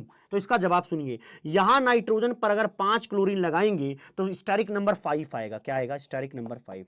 अगर स्टेरिक नंबर 5 आएगा तो हे बालक यहां पर हाइब्रिडाइजेशन sp3d आएगा। लेकिन क्या नाइट्रोजन कभी sp3d हाइब्रिडाइजेशन शो कर सकता है? अरे बोलो रे भैया, कभी शो कर सकता है? अभी तो मैंने बताया था कि नाइट्रोजन मैक्सिमम हाइब्रिडाइजेशन sp3 ला सकता है, उससे ज्यादा ला ही नहीं सकता। ये तो पॉसिबल ही नहीं है नाइट्रोजन के केस में, क्योंकि नाइट्रोजन एक सेकंड पीरियड एलिमेंट है, इसीलिए कहा जाता है कि ये जो है एग्जिस्ट नहीं करता। बट ये क्यों एग्जिस्ट करता है वो समझिए। ये है फॉस्फोरस। फॉस्फोरस भैया थर्ड पीरियड एलिमेंट, और जो थर्ड पीरियड एलिमेंट्स होते हैं उनके पास s ऑर्बिटल भी है, p ऑर्बिटल भी है, d ऑर्बिटल भी है, इसलिए यहां पर sp3d हाइब्रिडाइजेशन पॉसिबल है, इसीलिए ये एग्जिस्ट करते हैं। बट ये एग्जिस्ट नहीं करते, और ये एग्जिस्ट करते हैं, ये पेपर में पूछा जाता है। आइए, ऑड इलेक्ट्रॉन स्पीसीज में कभी कभी हाइब्रिडेशन आपको परेशान करता है, उस कंडीशन में आपको बुद्धि क्या लगानी है, count valence shell electron pair of central atom if, ध्यान सुनिएगा, बताऊंगा, मैं समझाऊंगा। If electronegativity of side atom is greater than or equal to 2.5, यहां पर जब कभी भी ऑड इलेक्ट्रॉन स्पीसीज मिले तो आप हमेशा यह देखा करिए कि जो साइड एटम्स हैं, क्या उनकी इलेक्ट्रोनेगेटिविटी 2.5 से ज्यादा है पॉलिंग स्केल पे। अगर ज्यादा है या बराबर है तो उस कंडीशन में आप ऑड इलेक्ट्रॉन को स्टेरिक नंबर के अंदर कंसीडर करेंगे, अदरवाइज नहीं करेंगे। सर ये गुणागणित समझ में नहीं आई, थोड़ा लिख के बताइए। आप तो ऐसे बोल के चले जाओगे, हमें कुछ समझ में नहीं आएगा। अरे हे बालक, ऐसा पॉसिबल नहीं है। देखिएगा, ये जो नाइट्रोजन है, इन पर चेक करिए तो डबल बॉन्ड ऑक्सीजन इस तरीके बनेगा। ये एक ही इलेक्ट्रॉन है, एक इलेक्ट्रॉन के लिए हम इसको ऑड इलेक्ट्रॉन कह रहे हैं, ठीक है जी। तो देखिएगा, यहां पर आपसे पूछा जाए क्या स्टेरिक नंबर में ये ऑड इलेक्ट्रॉन गिना जाएगा, तो सुनिए, NO2 में क्या है, 2 साइड एटम है, NO2 में 2 ऑक्सीजन साइड एटम के रूप में है, एक इलेक्ट्रॉन है। क्या इस एक इलेक्ट्रॉन वाले को, देखो ये लोन पेयर नहीं है कि इसको गिनना ही गारंटी है। अगर एक ही इलेक्ट्रॉन है तो कब गिनना है कब नहीं गिनना ये जानना है। देखो, तब गिनना है इसको स्टेरिक नंबर के अंदर जब साइड एटम, मतलब यहां पर जो ऑक्सीजन है उसकी इलेक्ट्रोनेगेटिविटी आपको पता है कितना आती है, 3 के आसपास आती है, मतलब 2.4 से ज्यादा है, 2.5 से ज्यादा है, इसलिए अब की बार +1 करेंगे। सर +1 क्यों किया हमने? क्योंकि ये लॉजिक कहता है कि जो स्टेरिक नंबर है उसको जब भी गिनिए आप, तो वहां पर ध्यान रखिए कि अगर साइड एटम की इलेक्ट्रोनेगेटिविटी 2.5 से ज्यादा नजर आती है तो इस एक इलेक्ट्रॉन को भी स्टेरिक नंबर के अंदर गिन दीजिए। और अगर स्टेरिक नंबर यहां पर 3 नजर आता है, 3 नजर आता है, अगर स्टेरिक नंबर 3 नजर आता है तो हे बालक यहां पर sp2 हाइब्रिडाइजेशन आएगा NO2 पर। इसी तरीके से CF3 में देख लीजिए, CF3 में देखिए तो ये फ्लोरीन, साइड एटम फ्लोरीन है, और फ्लोरीन तो मोस्ट इलेक्ट्रोनेगेटिव जिसकी पॉलिंग स्केल पर वैल्यू होती है 4, इसका मतलब ये एक इलेक्ट्रॉन भी स्टेरिक नंबर के अंदर गिना जाएगा। तो देख लीजिए 3 फ्लोरीन है, मतलब 3 साइड एटम है, और जो ये एक इलेक्ट्रॉन है ये भी एक स्टेरिक नंबर में कंट्रीब्यूट करेगा, मतलब यहां पर 4 आएगा, और 4 आने पर हाइब्रिडाइजेशन कार्बन पर sp3 निकल करके आएगा। सर समझ में आ गया। चलिए सर CH3 बता दीजिए। CH3 में देखेंगे तो आपको समझ में आएगा कि भैया केवल sp2 आएगा। देखिएगा, यहां पर हाइड्रोजन है, यहां पर हाइड्रोजन है, यहां पर हाइड्रोजन है, ये तीनों हाइड्रोजन का, आप तीनों हाइड्रोजन का क्या, एक ही हाइड्रोजन को देख लीजिए, उसकी आपकी इलेक्ट्रोनेगेटिविटी वैल्यू 2.1 निकल के आती है। अब ये तो 2.1 का मतलब क्या हुआ, इसका इलेक्ट्रोनेगेटिव पावर कम है। अगर कम है तो उस समय इस इलेक्ट्रॉन को स्टेरिक नंबर के अंदर मत गिनिएगा। तो यहां पर स्टेरिक नंबर लिखा जाएगा 3 क्लोरीन का, है ना, सॉरी 3 हाइड्रोजन का, और कुछ भी नहीं लिखा जाएगा, ध्यान दीजिएगा, इसलिए यहां पर sp2 हाइब्रिडाइजेशन आएगा। तो आपका मन में सवाल होगा कि सर ये जो 3 बॉन्ड बने हैं, माना कि अगर sp2 हाइब्रिडेशन आएंगे तो यहां पर 3 बॉन्ड तैयार हो जाएंगे, लेकिन ये जो इलेक्ट्रॉन है वो कहां रहेगा, तो ये भैया प्योर p ऑर्बिटल के अंदर रहेगा, प्योर p ऑर्बिटल के अंदर रहेगा। अरे भैया, जो ऑर्बिटल हाइब्रिडेशन में पार्टिसिपेट नहीं कर रहा है उसके को क्या कहते हैं, उसको कहते हैं कि भैया वो प्योर ऑर्बिटल है। ये थोड़ा आज यहां पर क्या लिखेंगे, प्योर पी ऑर्बिटल, इधर से ज्यादा अच्छा लिखा जा रहा है तो अब से यही से लिखते हैं। ठीक है जी, बात समझ में आ गई होगी आई होप। अब की बार हमने कंसीडर नहीं किया, लेकिन यहां पर दोनों पर ऑड इलेक्ट्रॉन को स्टेरिक नंबर के अंदर हमने गिना हुआ है, लॉजिकल समझ में आ गया होगा बात। ड्रैगोस कंपाउंड कैसे कहते हैं, किसे कहते हैं, याद कराऊंगा, 1 मिनट में से याद कर लीजिएगा। ड्रैगो कंपाउंड जो है वो नाइट्रोजन फैमिली और ऑक्सीजन फैमिली में देखने को मिलते हैं। नाइट्रोजन फैमिली और ऑक्सीजन फैमिली के हाइड्राइड्स में देखने को मिलते हैं। तो याद करने का तरीका क्या है, नो हाइब्रिडाइजेशन। तो सुनिएगा, ड्रैगो कंपाउंड्स वो कंपाउंड्स होते हैं जहां पर कोई भी हाइब्रिडाइजेशन देखने पर नहीं मिलता, सेंट्रल एटम पर जब भी चेक किया जाता है। और ये कहां मिलता है, नाइट्रोजन और ऑक्सीजन फैमिली में। लेकिन खास ख्याल ये रखिएगा कि इन दोनों को छोड़कर इन दोनों में आपने पढ़ा होगा कि sp3 हाइब्रिडाइजेशन आता है। इन दोनों में तो sp3 हाइब्रिडाइजेशन आता है, लेकिन इस पूरे फैमिली में इसके बाद जितने हाइड्राइड्स आएंगे, जितने भी हाइड्राइड्स आएंगे, उनमें कोई भी हाइब्रिडाइजेशन नहीं पाया जाता। तो कृपया ध्यान दीजिएगा, जो ये लोग आपको दिख रहे हैं यहां पर आप कहिए नो हाइब्रिडाइजेशन, यहां पर कोई भी हाइब्रिडाइजेशन नहीं पाया जाता। तो अगर कोई तुमसे पूछे कि pH3 में फास्फोरस पर कौन सा हाइब्रिडाइजेशन है, कहिए कोई हाइब्रिडेशन नहीं होगा। यहां जो हमारा P मतलब कि फास्फोरस है वो अपने प्योर p ऑर्बिटल यूज करके हाइड्रोजन को अपने आप से कनेक्ट करता है। अच्छा जी, इसी वजह से ध्यान से सुनिएगा, क्योंकि यहां पर प्योर p ऑर्बिटल यूज होते हैं और हमें पता है कि प्योर p ऑर्बिटल एक दूसरे से 90 डिग्री पर होते हैं, इसीलिए यहां पर bond angle theta approximate 90 degree देखने को मिल जाता है। तो ध्यान दीजिएगा, इन सब में 90 डिग्री का बॉन्ड एंगल आपको देखने को मिल जाएगा और इनमें कोई भी हाइब्रिडेशन नहीं होता। इन्हीं को हम ड्रैगोस कंपाउंड कहते हैं। कृपया इनको ड्रैगोस कंपाउंड में मत गिनिएगा, ये ड्रैगोस कंपाउंड नहीं है,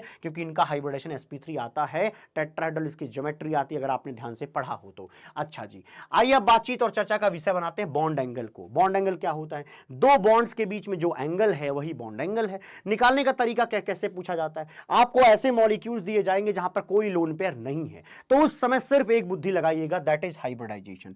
तो ऐसे मॉलिक्यूल्स जहां पर कंपैरिजन दिया जाए और ऐसे मॉलिक्यूल्स में दिया जाए जहां कोई लोन पेयर ही नहीं है सेंट्रल एटम पर, सिर्फ एक बेसिक बुद्धि लगानी है हाइब्रिडाइजेशन की। और हाइब्रिडाइजेशन में हमने पीछे बताया है कि थीटा कैसा आता है। जैसे लीनियर के केस में अगर मैं कहूं, sp हाइब्रिडाइजेशन के केस में थीटा 180 आता है, इसके बाद sp2 के केस में 120 आता है, sp3 के केस में 109 डिग्री 28 मिनट आता है। तो चलिए कंपैरिजन करके दिखा देता हूं। CO2 की बात करें तो हमें पता है कि कार्बन पर sp2 हाइब्रिडाइजेशन आएगा। अगर sp2 हाइब्रिडेशन आएगा तो हमें पता होता है कि यहां पर है ना sp2 आएगा। अरे सर काहे गलत पढ़ाते हो, इतना तो हमें भी पता है। अरे बालक, यहां पर sp हाइब्रिडेशन होगा और यहां थीटा जो होगा वो 180 डिग्री होगा। लेकिन SO3 की अगर मैं बात करूं तो SO3 पर हाइब्रिडाइजेशन चेक कर लीजिए, sp2 आएगा मतलब थीटा 120 डिग्री आएगा। अगर मैं XiO4 की बात करूं तो जो जेनॉन है वहां पर हाइब्रिडाइजेशन sp3 हाइब्रिडाइजेशन आता है, sp3 हाइब्रिडाइजेशन आता है। ऐसा होने पर हम कहेंगे बालक यहां पर थीटा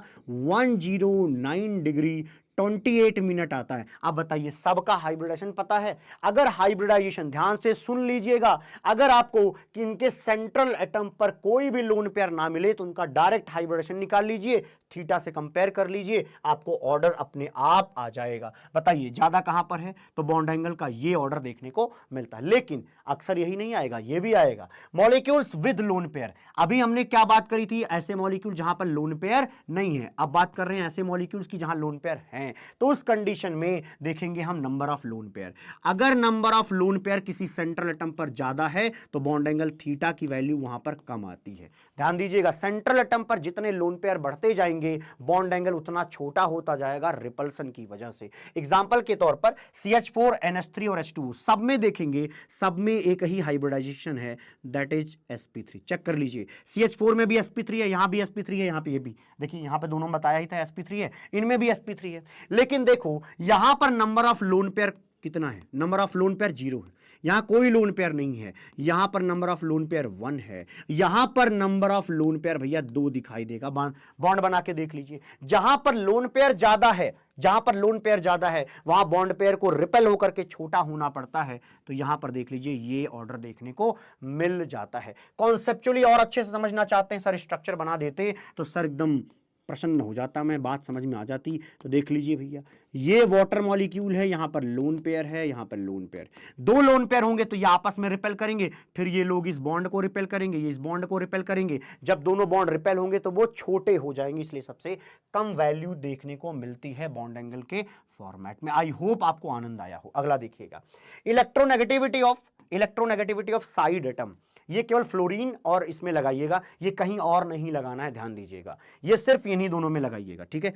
ये यहीं पर लगाना है फ्लोरीन एंड हाइड्रोजन के केस में। तो जब इलेक्ट्रोनेगेटिविटी की वैल्यू बढ़ती है, देख लीजिए क्या लिखा है, electronegativity of side atom, side atom के इलेक्ट्रोनेगेटिविटी की अगर वैल्यू बढ़ती है तो जो थीटा होता है, कृपया ध्यान दीजिएगा, जो थीटा होता है वो वहां पर कम नजर आता है। इलेक्ट्रोनेगेटिविटी के ज्यादा होने से, साइड एटम के इलेक्ट्रोनेगेटिविटी के ज्यादा होने से थीटा क्या आता, कम आता। जैसे देखो यहां पर भी ऑक्सीजन सेंट्रल एटम है, यहां भी ऑक्सीजन सेंट्रल एटम है, लेकिन यहां वाटर में देख लीजिए, वाटर में क्या होगा, इलेक्ट्रॉन की डेंसिटी बॉन्ड में यहां आएगी, यहां है। कैसे पता चला, अरे ऑक्सीजन ज्यादा इलेक्ट्रोनेगेटिव है हाइड्रोजन से, तो इलेक्ट्रॉन वो अपनी तरफ खींच के ले जाएगा बॉन्ड का इलेक्ट्रॉन कौन खींच के ले जाएगा, ऑक्सीजन। क्यों? क्योंकि वो ज्यादा इलेक्ट्रोनेगेटिव है। ज्यादा इलेक्ट्रोनेगेटिव है कौन, इसमें ऑक्सीजन, इसलिए ये यहां पर रिपल्सन होगा। जब इलेक्ट्रॉन डेंसिटी बहुत पास आ जाएंगे तो रिपेल करके इसको दूर कर देंगे, तो इसलिए वाटर में जो थीटा होगा वो थोड़ा ज्यादा आएगा। किसके कंपैरिजन में कह रहा हूं मैं, इसके कंपैरिजन में। तुम यहां से कंपेयर मत करने लग जाना, तो यहां से कंपैरिजन में मैंने ये बात पढ़ाई। सिमिलरली अगर आप OF2 में देखें, OF2 में देखें, ध्यान दीजिएगा, OF2 में देखें तो आपको पता कि फ्लोरीन ज्यादा इलेक्ट्रोनेगेटिव है, तो बॉन्ड के इलेक्ट्रॉन को वो अपनी तरफ खींच के ले आएगा। तो अब की बार इलेक्ट्रॉन यहां आ गए, अब की बार बॉन्ड के दोनों इलेक्ट्रॉन यहां आ गए, तो यहां पर देखो गैप ज्यादा हो गया, तो यहां पर रिपल्सन क्या होगा, कम से कम। अगर इनके बीच में रिपल्सन कम से कम होगा तो भैया जी वो और करीब आ सकते हैं, तो इसलिए थीटा यहां कम और यहां ज्यादा होता है। तो ये लॉजिकल है, रटना नहीं है, बुद्धि लगा करके सीखा जा सकता है। ध्यान रखिएगा, ये जो वाटर हमने अब की बार बनाया है ये इसके कैटेगरी में लाई कर गया। अब आइए अगला देखते हैं, ये कब लगाना है, ऑक्सीजन से जुड़ा हुआ जैसे हाइड्रोजन है या फ्लोरीन है, ये सब बुद्धि तब लगानी है, hydrogen and fluorine as a side atom. लेकिन सेंट्रल एटम की साइज के बढ़ने से क्या होता है, सेंट्रल एटम के साइज के बढ़ने से थीटा कम हो जाता है, ठीक है। सेंट्रल एटम कौन है, जैसे यहां पर सल्फर की साइज बड़ी है, अगर सल्फर की साइज बड़ी है तो ध्यान रखिएगा कि यहां पर थीटा क्या आएगा, कम आएगा, ऊपर वाले में ज्यादा आएगा। अगली चीज, साइज ऑफ सेंट्रल एटम की बात करें तो देखें, साइज ऑफ सेंट्रल एटम तो यहां निपटा दिया, ये साइड एटम है, SA। साइड एटम की अगर साइज बढ़ गई, साइड एटम की साइज बढ़ गई तो थीटा बढ़ जाएगा, लॉजिकल है, अभी समझा देता हूं। जैसे अगर मैं OBr2 बनाऊं तो ब्रोमीन की साइज क्या होती है, बड़ी होती है। अगर बड़ी साइज के एटम्स आसपास आएंगे तो क्या आ पाएंगे, नहीं, तो ये यहां पर रिपल्सन ज्यादा होगा, तो ये थीटा ज्यादा नजर आएगा, क्योंकि ये बड़े साइज के हैं ब्रोमीन्स। लेकिन अगर मैं क्लोरीन की बात करूं, कृपया ध्यान दें, क्लोरीन साइज में छोटे हैं, तो ये आपस में ज्यादा रिपेल नहीं करेंगे, तो ये पास आ सकते हैं, इसीलिए ये देखने को मिलता है। तो ये जो कॉन्सेप्ट सिखाया उसको एक बार प्रैक्टिस कर लीजिएगा। आइए बात करते हैं डाइपोल मोमेंट की। जैसे डाइपोल मोमेंट को मैं ऐसे समझा देता हूं, HCl में हाइड्रोजन है, क्लोरीन है, हमें पता कि क्लोरीन जो होता है वो ज्यादा इलेक्ट्रोनेगेटिव है, तो बॉन्ड के इलेक्ट्रॉन को वो अपनी तरफ खींच के ले जाएगा। अगर बॉन्ड का इलेक्ट्रॉन इधर आएगा तो इलेक्ट्रॉन जिसकी तरफ शिफ्ट होता है उधर नेगेटिव चार्ज आता है, क्योंकि यार इलेक्ट्रॉन पर नेगेटिव चार्ज है, इस पर क्या आएगा, डेल प्लस आएगा। तो इसको कहते हैं कि यहां पर पोलैरिटी क्रिएट हो रही है, पोल्स बन रहे हैं, इनको हम डाइपोल्स कहते हैं। क्यों? क्योंकि एक प्लस बन रहा है, एक माइनस। डाई मतलब दो, पोल मतलब समझिएगा कि पॉइंट, तो एक प्लस पॉइंट एक माइनस पॉइंट, डाइपोल क्रिएट हो रहा है। अगर डाइपोल क्रिएट हो रहा है तो मैथमेटिकली इसको कैसे लिखा जाएगा, इस पर कितने चार्जेस वगैरह हैं, इसको लिखा जाता है डाइपोल मोमेंट म्यू के फॉर्म में। Dipole moment mu is equal to होता है जितने चार्जेस इन पर अवेलेबल हैं, that is Q, multiplied by इनके बीच की जो लेंथ है, दैट इज एल। तो mu is equal to Q into L हो जाता है। तो इस तरीके से डाइपोल मोमेंट को एक्सप्लेन करते हैं मैथमेटिकली। आई होप आपको समझ में आ गया हो। पोलैरिटी क्रिएट होने का मतलब क्या है, पोल्स का क्रिएट होना। वो कब होगा, जब एक ज्यादा इलेक्ट्रोनेगेटिव है जैसे क्लोरीन और दूसरा कम इलेक्ट्रोनेगेटिव है, तो ज्यादा इलेक्ट्रोनेगेटिव के ऊपर नेगेटिव चार्ज और कम इलेक्ट्रोनेगेटिव के ऊपर पॉजिटिव चार्ज आएगा ही आएगा। आई होप समझ में आया हो। देखो भैया, अब यहां पे ना एक डायरेक्शन बनाने का तरीका होता है, क्या समझना ध्यान से। जैसे क्लोरीन है वो ज्यादा इलेक्ट्रोनेगेटिव है, तो इलेक्ट्रॉन कौन खींच रहा है, क्लोरीन, तो इस तरीके से डायरेक्शन बनाना होता है, एक छोटी सी लाइन और इधर बना दीजिए। तो डाइपोल मोमेंट एक वेक्टर क्वांटिटी है और दो डाइपोल्स का हम रिजल्टेंट निकालना जानते हैं, उस हिसाब से हम मॉलिक्यूल के डाइपोल मोमेंट को एक्सप्लेन कर सकते हैं। जैसे कि देखिएगा, अगर कोई लीनियर मॉलिक्यूल जैसे कि CO2, तो लीनियर मॉलिक्यूल को ले लीजिए C double bond O, C double bond O। ज्यादा इलेक्ट्रोनेगेटिव कौन है बताओ? ज्यादा इलेक्ट्रोनेगेटिव ऑक्सीजन, तो इलेक्ट्रॉन वो अपनी तरफ खींचेगा। यहां पर भी इस बॉन्ड में इलेक्ट्रॉन ये अपनी तरफ खींचेगा। दोनों में डाइपोल मोमेंट सेम आएगा क्योंकि दोनों में एटम सेम है ना भैया, चार्ज और लेंथ पर ही तो डिपेंड करता है। तो दोनों में मान लीजिए कि इस बॉन्ड के अंदर डाइपोल मोमेंट म्यू है, इस बॉन्ड के अंदर भी डाइपोल मोमेंट म्यू है, तो आपस में कैंसल आउट हो जाएंगे क्योंकि ये वेक्टर क्वांटिटीज हैं। तो ध्यान रख लीजिए, एक ही लाइन में निपटा देता हूं। ऐसे मॉलिक्यूल जहां पर लोन पेयर नहीं होते, ऐसे मॉलिक्यूल जिनके सेंट्रल एटम पर लोन पेयर नहीं होते, अगर वो शकल से लीनियर है, तो इन सब के लिए dipole moment mu, resultant dipole moment mu की वैल्यू 0 आएगी। तो देखो इन दोनों का, दोनों वेक्टर का जो रिजल्टेंट निकलेगा दैट विल बी 0। ठीक है जी, याद रख पाएंगे? हाँ। सिमेट्रिकल ज्योमेट्री का मतलब देखिएगा, जैसे एक सेंट्रल एटम है, उसके किनारे 3 फ्लोरीन लगे हैं, तीनों सेम साइड एटम अगर हुए तो गारंटी है कि वहां पर भी डाइपोल मोमेंट म्यू की वैल्यू रिजल्टेंट के तौर पे सब में 0 आएगी। लेकिन कंडीशन क्या है? लोन पेयर नहीं होना चाहिए। सर लेकिन आपने तो एक ऐसा यहां पे लिखा जहां लोन पेयर है, तो हां उसको मैं एक्सप्लेन कर देता हूं, समझिएगा। यहां पर क्या होगा देखिएगा, यहां पर होगा, आपको बता चुका हूं मैं, स्क्वायर प्लेनर इसकी ज्योमेट्री होगी। अगर इसकी स्क्वायर प्लेनर ज्योमेट्री होगी तो लोन पेयर ऊपर होगा, लोन पेयर नीचे होगा। जो डाइपोल मोमेंट इस बॉन्ड में आएंगे उसका डायरेक्शन इधर है और इस वाले बॉन्ड का इधर है, तो कैंसल आउट, इधर वाला इससे कैंसल आउट, लोन पेयर का लोन पेयर से कैंसल आउट। इस वजह से यहां पर भी डाइपोल मोमेंट 0 आएगा क्योंकि ये सिमेट्रिकल मॉलिक्यूल है। ठीक है जी, आइए। लेकिन कहीं पर एंगुलर मिल जाए, एंगल मिल जाए, जैसे सल्फर डबल बॉन्ड ऑक्सीजन, क्या ये आपस में कैंसिल हो पाएंगे? अरे जब ऐसे सीधे होंगे तब ना कैंसिल होंगे, यहां कभी कैंसिल नहीं होंगे। तो एंगुलर के केस में हमेशा आपको डाइपोल मोमेंट म्यू की जो वैल्यू होगी हमेशा वहां पर 0 आएगी, और सॉरी 0 के बराबर क्या होगी भैया? नहीं आएगी, कुछ ना कुछ वैल्यू आएगी, है ना, कुछ ना कुछ डाइपोल मोमेंट की वैल्यू आएगी। कैसे पता? देखना भैया, यहां पर अगर मैं एंगल पर बनाऊं तो देखो ये इधर की तरफ खींचेगा डाइपोल मोमेंट में इलेक्ट्रॉन, है ना, ऑक्सीजन की तरफ। तो बताइए, दो वेक्टर का एक रिजल्टेंट नहीं बनेगा? एक रिजल्टेंट बनेगा, तो कुछ ना कुछ वैल्यू तो आई ना। ये रिजल्टेंट है तो यही म्यू आर कह रहा हूं मैं। तो रिजल्टेंट की वैल्यू जो कुछ ना कुछ आएगी जब एंगुलर होगा या अनसिमेट्रिकल होगा, एंगुलर होगा या अनसिमेट्रिकल। और आप एक चीज देखोगे, एंगुलर और अनसिमेट्रिकल में हर जगह लोन पेयर है, इन सब में हर जगह लोन पेयर इन्वॉल्व है। तो जहां लोन पेयर है वहां गारंटी के साथ कहिए क्या भैया आएगा? रिजल्टेंट जो है वो 0 के बराबर नहीं आएगा, उसकी कुछ ना कुछ वैल्यू आएगी, है ना। तो इसको कहते हैं, ध्यान से सुनिएगा, ऐसे लोग जिन मॉलिक्यूल्स के लिए रिजल्टेंट की वैल्यू जो होती है वो 0 के बराबर नहीं होती, उसको कहते हैं पोलर मॉलिक्यूल। मेरे साथ बोलेंगे, क्या बोलते हैं उसको? पोलर मॉलिक्यूल बोलते हैं। और ऐसे मॉलिक्यूल्स जिनके लिए डाइपोल मोमेंट म्यू की वैल्यू, जैसे ये लोग हैं, वो 0 आती है, उसको कहते हैं नॉन पोलर। उसको क्या कहते हैं? Non polar molecule. मेरे साथ ये लाइन बोल पाएंगे क्या? बोलो। नॉन पोलर बोलेंगे इन सब को नॉन पोलर, और इन सब को हम पोलर मॉलिक्यूल की कैटेगरी में रखेंगे। अब आपसे पूछा जाता है NH3 वर्सेस NF3 में, तो ये देख लीजिए एक बार। NH3 की अगर मैं बात करूं तो नाइट्रोजन से जुड़े हुए हैं हाइड्रोजन, और यहां पर क्या है? Lone pair. ठीक है, NF3 की सेम बात है, सेम तरीके से लिखा जाता है, कोई शक समस्या और संदेह है ही नहीं। शक समस्या और संदेह है ही नहीं। ध्यान से सुनेंगे, ये लाइन समझ में आ जाएगी। नाइट्रोजन और हाइड्रोजन में ज्यादा इलेक्ट्रोनेगेटिव अगर हाइड्रोजन है तो ये इलेक्ट्रॉन इधर शिफ्ट होगा, नाइट्रोजन हाइड्रोजन में ज्यादा इलेक्ट्रॉन इधर शिफ्ट होगा, यहां पर क्या होगा? ये इलेक्ट्रॉन यहां शिफ्ट होगा। ठीक है, सारे डाइपोल मोमेंट्स के जो डायरेक्शन है वो ऊपर की तरफ है, इसका मतलब एक रिजल्टेंट निकलेगा इसका, तो म्यू आर ऐसे ऊपर की तरफ होगा। देखिए लोन पेयर का भी कैसे बनाते हैं, जो सेंट्रल एटम है उससे थोड़ा दूर ऐसे छोटा सा इनका भी बना देते हैं, तो ये 3 और एक ये मिलकर के एक रिजल्टेंट डाइपोल मोमेंट क्रिएट करेंगे। यहां देखिए नाइट्रोजन एंड फ्लोरीन में फ्लोरीन ज्यादा इलेक्ट्रोनेगेटिव, तो इलेक्ट्रॉन इधर आएगा, यहां पर इलेक्ट्रॉन इधर आएगा, यहां पर इलेक्ट्रॉन इधर आएगा, और यहां पर डाइपोल मोमेंट बहुत छोटा सा बना दीजिए। तो क्या होगा? ये ऊपर की तरफ बाकी लोग क्या कर रहे हैं? दूर जा रहे हैं, तो यहां पर छोटा सा नीचे आएगा। लेकिन ये रिजल्टेंट डाइपोल मोमेंट क्या होगा भैया, कौन बड़ा होगा बताओ, ये वाला ज्यादा बड़ा होगा क्योंकि यहां पर सारे इकट्ठा हो रहे हैं एक पॉइंट पर, तो यहां पर एक डायरेक्शन में होने की वजह से बड़े आएंगे, लेकिन यहां पर क्या एक पॉइंट से दूर दूर जा रहे हैं तो इसका रिजल्टेंट बहुत छोटा आएगा। इस वजह से ध्यान रखिएगा, रिजल्टेंट डाइपोल मोमेंट जो होगा इन दोनों में इसका ज्यादा होगा, और ये पेपर में बहुत पूछा जाता है। आइए अगली बातचीत है मॉलिक्यूलर ऑर्बिटल थ्योरी पर, वो कर लेते हैं, वो क्लियरली हमें समझ में आना बहुत ज्यादा जरूरी है। मॉलिक्यूलर ऑर्बिटल जो थ्योरी है वो सबसे इंपॉर्टेंट थ्योरी है, उसके बेसिक कॉन्सेप्ट को हम सीख लेते हैं। देखो भैया मॉलिक्यूलर ऑर्बिटल थ्योरी क्या कहता है, सुनिएगा ध्यान से।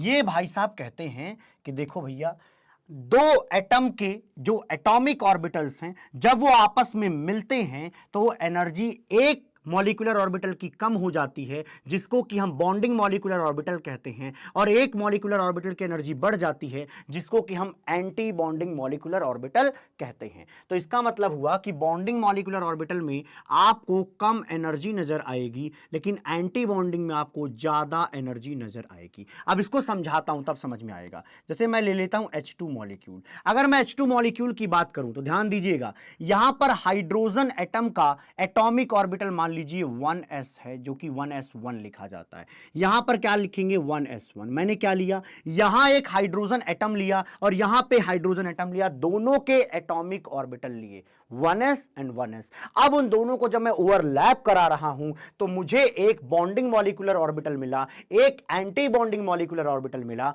अब देखें एस ऑर्बिटल आपस में जब मिलते हैं, दो एस ऑर्बिटल जीवन में कभी भी आपस में मुलाकात करेंगे तो हमेशा सिग्मा बॉन्ड बनाएंगे। पता है क्यों? क्योंकि एस ऑर्बिटल के पास सिर्फ एक लोब है और दूसरे एस ऑर्बिटल के पास एक लोब है, मतलब 1:1 की ओवरलैपिंग सिग्मा बॉन्ड का फॉर्मेशन होगा। तो जिस बॉन्ड का फॉर्मेशन होगा उसी के हिसाब से बॉन्डिंग मॉलिक्यूलर ऑर्बिटल को लिखते हैं। तो समझिएगा, सिग्मा बॉन्ड बनता है इसलिए लिखेंगे सिग्मा, फिर लिख देंगे 1s। तो जो यहां पर बॉन्डिंग मॉलिक्यूलर ऑर्बिटल बना उसका नाम है सिग्मा 1s और एंटी बॉन्डिंग वाले का नाम है सिग्मा स्टार 1s। क्या? Sigma star 1s। क्या यहां तक की बात पचाने में कोई समस्या है किसी को? नहीं होनी चाहिए। अब लिखा जाता है इलेक्ट्रॉनिक कॉन्फ़िगरेशन, ध्यान सुनिएगा, यहां पर एक इलेक्ट्रॉन है, यहां पर एक इलेक्ट्रॉन, तो टोटल इलेक्ट्रॉन मॉलिक्यूल के अंदर कितने हो गए?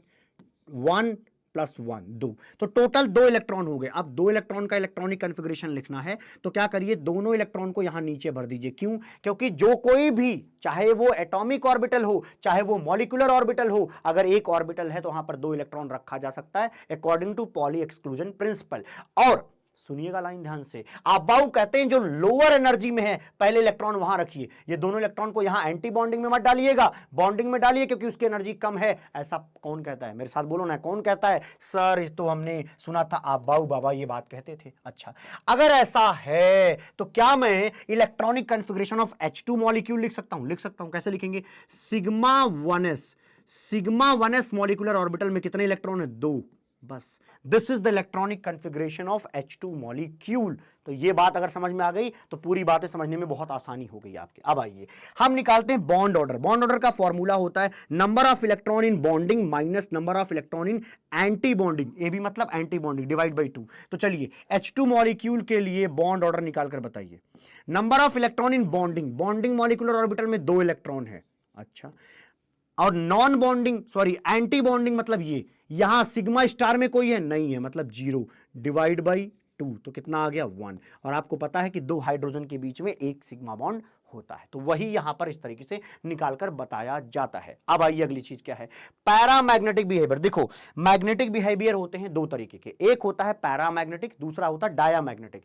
पैरामैग्नेटिक बिहेवियर तब बोला जाता है जब आप यहां पर इस तरीके से इलेक्ट्रॉन की फिलिंग करें और वहां पर नंबर ऑफ अनपेयर्ड इलेक्ट्रॉन की वैल्यू 0 ना आए, उसकी कुछ ना कुछ वैल्यू आए। ध्यान रखिएगा, नंबर ऑफ अनपेयर्ड इलेक्ट्रॉन की वैल्यू अगर 0 के बराबर नहीं है, कुछ ना कुछ आ रहा है, जैसे एक अनपेयर्ड इलेक्ट्रॉन है, 2 अनपेयर्ड इलेक्ट्रॉन है, अगर अनपेयर्ड इलेक्ट्रॉन है तो वहां पर मैग्नेटिक बिहेवियर को पैरामैग्नेटिक बिहेवियर बोला जाता है। और पैरामैग्नेटिक बिहेवियर का मतलब होता है वो मैग्नेट के साथ इंटरैक्ट करता है। मैग्नेट के साथ वो क्या करता है? इंटरैक्ट करता है। अच्छा जी, बात समझ में आ गई। अगली चीज, डायामैग्नेटिक बिहेवियर का मतलब होता है नंबर ऑफ अनपेयर्ड इलेक्ट्रॉन जो होंगे वो 0 के बराबर होंगे। कोई भी अनपेयर्ड इलेक्ट्रॉन नहीं होगा जब मॉलिक्यूल के अंदर, तो उसको कहेंगे वो डायामैग्नेटिक बिहेवियर शो कर रहा है। और जो डायामैग्नेटिक बिहेवियर शो करता है वो मैग्नेट के साथ इंटरैक्ट नहीं होता। अब आपसे पूछा जाता है कि बताइए यहां पर सारे इलेक्ट्रॉन पेयर्ड हैं क्या? तो आपने देखा दो ही इलेक्ट्रॉन है, ये दोनों इलेक्ट्रॉन एक दूसरे के साथ पेयर्ड हैं। अगर ये रिश्ते में है, पेयर्ड हैं, तो इसका मतलब ये डायामैग्नेटिक है। तो बोला जाता है कि जो H2 मॉलिक्यूल है वो H2 मॉलिक्यूल डायामैग्नेटिक नेचर का होता है, वो मैग्नेट के साथ इंटरैक्ट नहीं करता। This is all about molecular theory. लेकिन अच्छे से और समझते हैं, नंबर ऑफ इलेक्ट्रॉन अगर मॉलिक्यूल के अंदर 14 या 14 से कम है ना, जैसे मान लीजिए N2 ले लीजिए, है ना, अगर आप N2 प्लस लेते हैं तब भी चलेगा, N2 माइनस लेते हैं तब भी चलेगा। सर N2 माइनस में देखिए नाइट्रोजन के अंदर देखिएगा सर 14 इलेक्ट्रॉन, 1 माइनस 15, लेकिन ये तो गलत हो गया ना सर, नहीं। तो जो न्यूट्रल एटम है उससे क्रिएट हो तो चलेगा, उससे क्रिएट होगा आयन तो चलेगा, है ना। ध्यान रखिएगा, पहले आपको जो कुछ भी बताया जा रहा है वो न्यूट्रल के लिए बताया जा रहा है। तो ये सारे के लिए एक यही है, यही अभी बताऊंगा क्या है, समझ जाओगे, ठीक है जी। तो नंबर ऑफ इलेक्ट्रॉन अगर 14 या उससे कम होती है तो कहा जाता है वहां sp मिक्सिंग होती है। ये बात याद करनी है, समझनी नहीं है, sp मिक्सिंग होती है। लेकिन अगर नंबर ऑफ इलेक्ट्रॉन 14 से ज्यादा है तो हम कहते हैं कि वहां पर कोई sp मिक्सिंग नहीं होती। जैसे एग्जांपल के तौर पर हम O2 मॉलिक्यूल ले लेते हैं, या O2 से क्रिएट हुआ कुछ भी ले लो, O2 प्लस ले लो, कुछ भी ले लो, O2 से क्रिएट हुआ O2 माइनस, O2 2 माइनस, ये सब कुछ यहीं कंसीडर होगा। या आप ले लीजिए O2 2 प्लस। अब देखने पे ऐसा लगता है O2 2 प्लस कि देखो O2 का मतलब क्या हुआ, एक ऑक्सीजन में 8 इलेक्ट्रॉन, तो दो ऑक्सीजन में 16 इलेक्ट्रॉन, 16 में से 2 घटाओ 14, तो उसको आप सोचते हैं इधर लिखना है। नहीं भैया, दो तरीके का इलेक्ट्रॉनिक कन्फिग्रेशन देखने को मिलता है। एक इलेक्ट्रॉनिक कन्फिग्रेशन इस हिसाब से बनाया जाएगा और एक इस हिसाब से बनाया जाएगा। चलिए उसको देख लेते हैं, अगर वो समझ में आ गया तो काम आपका बन चुका है। देखिएगा, जब नंबर ऑफ इलेक्ट्रॉन 14 या उससे कम होता है तो देखिए हमने क्या किया, एटम का 1s और 1s लिया, जैसा कि मैंने यहां पर H2 के केस में पढ़ाया हुआ है। तो दोनों के 1s जब आपस में मिलते हैं तो यहां पर जो बनता है दैट इज सिग्मा 1s, और यहां पर जो बनता है that is sigma star 1s। क्या आपके खोपड़ी में इतनी बात गई? अरे यही तो बनाया, sigma 1s sigma star 1s। इसी तरीके से 2s ऑर्बिटल दूसरे के 2s ऑर्बिटल के साथ जब भेंट मुलाकात रिश्तेदारी करता है तो वहां पर क्या बनेगा, बोलो भैया। अरे लिखो रे भाई, यहां पर सिग्मा 2s लिखोगे और यहां पर सिग्मा स्टार 2s लिखोगे। बोलो लिखोगे कि नहीं सर? लिख देंगे। इसके बाद देखें यहां पे 2p है, ये थोड़ा ख्याल रखना पड़ता है, ये 2p है। जब 2p लेते हैं, देखो आपको पता है 1s 2s और 2p आता ना, इसके बाद 2p, तो देखिएगा जब sp मिक्सिंग होती है तो नीचे की तरफ पाई दिखता है। क्या? नीचे की तरफ 2 पाई ऑर्बिटल्स दिखते हैं। मेरे साथ बोलिएगा, 2 पाई ऑर्बिटल्स दिखते हैं, तो इसको लिखते हैं पाई। ध्यान सुनिएगा, पाई 2p क्या कहते हैं, इसको भी कहते हैं पाई 2p। आपको पता है 2p के कितने होते हैं? बोलो बोलो, px py pz 3 होते हैं ना। तो यहां पर मान लो यहां का px इस px के साथ मिलकर पाई बॉन्ड बना रहा है, तो इसको लिखते हैं 2px। यहां का py इस वाले py के साथ इस तरीके से लैटरल ओवरलैपिंग करके क्या बना रहा है, पाई बॉन्ड, तो इसको कहते हैं 2py। ठीक, अब देखिए दो अगर यहां पर पाई बन गए तो एक बनेगा सिग्मा, और यहां पे लिखेंगे सिग्मा 2pz। क्या लिखेंगे? सिग्मा 2pz, क्योंकि px py लिख चुके हैं तो pz ही बचा सिग्मा बनाने के लिए। अच्छा, और यहां हमेशा ख्याल रखिएगा, यहां तो पाई, फिर क्या है सिग्मा, फिर यहां पर आता है पाई स्टार। ध्यान रखेंगे, पाई स्टार पाई स्टार। इनका नाम कैसे लिखोगे? जो यहां पे लिखा है वही छाप दो, 2px, तो यहां पर छाप दो 2py। ठीक है जी, ये नाम बनना है। यहां पे सिग्मा 2pz है तो यहां पर क्या होगा? अरे सर हमको पता चल गया, सिग्मा स्टार 2pz होगा। एक बात का खास ख्याल रखिएगा, ये वाला पोर्शन एग्जैक्टली यहां सेम आएगा, एग्जैक्टली सेम आएगा, कोई अंतर नहीं है। यहां तक में कोनो अंतर नहीं है, दोनों सेम ही बात है। जो आपने यहां लिखा है वो यहां लिख सकते हैं। लेकिन ध्यान रखना, जब आपको दिया जाए नंबर ऑफ इलेक्ट्रॉन जहां पर 14 से ज्यादा हो, ऐसे मॉलिक्यूल दिए जाएं जहां पे नंबर ऑफ इलेक्ट्रॉन 14 से ज्यादा हो, तो उस समय देखिए कैसे करते हैं। उस समय ये भी 2p है, ये भी 2p ही था, इधर भी हमारा 2p था। तो इस समय देखिएगा थोड़ा सा बदल जाती है चीज। क्या? जो यहां पे पहले पाई लिखा जाता था एनर्जी वाइज नीचे, अब वो पाई थोड़ा ऊपर लिखा जाएगा। जो यहां सिग्मा ऊपर लिखते थे वो सिग्मा नीचे मिलेगा, बस इतना फर्क है। और ये आपको अपनी खोपड़ी में बसाना पड़ेगा, पाई 2px पाई 2py।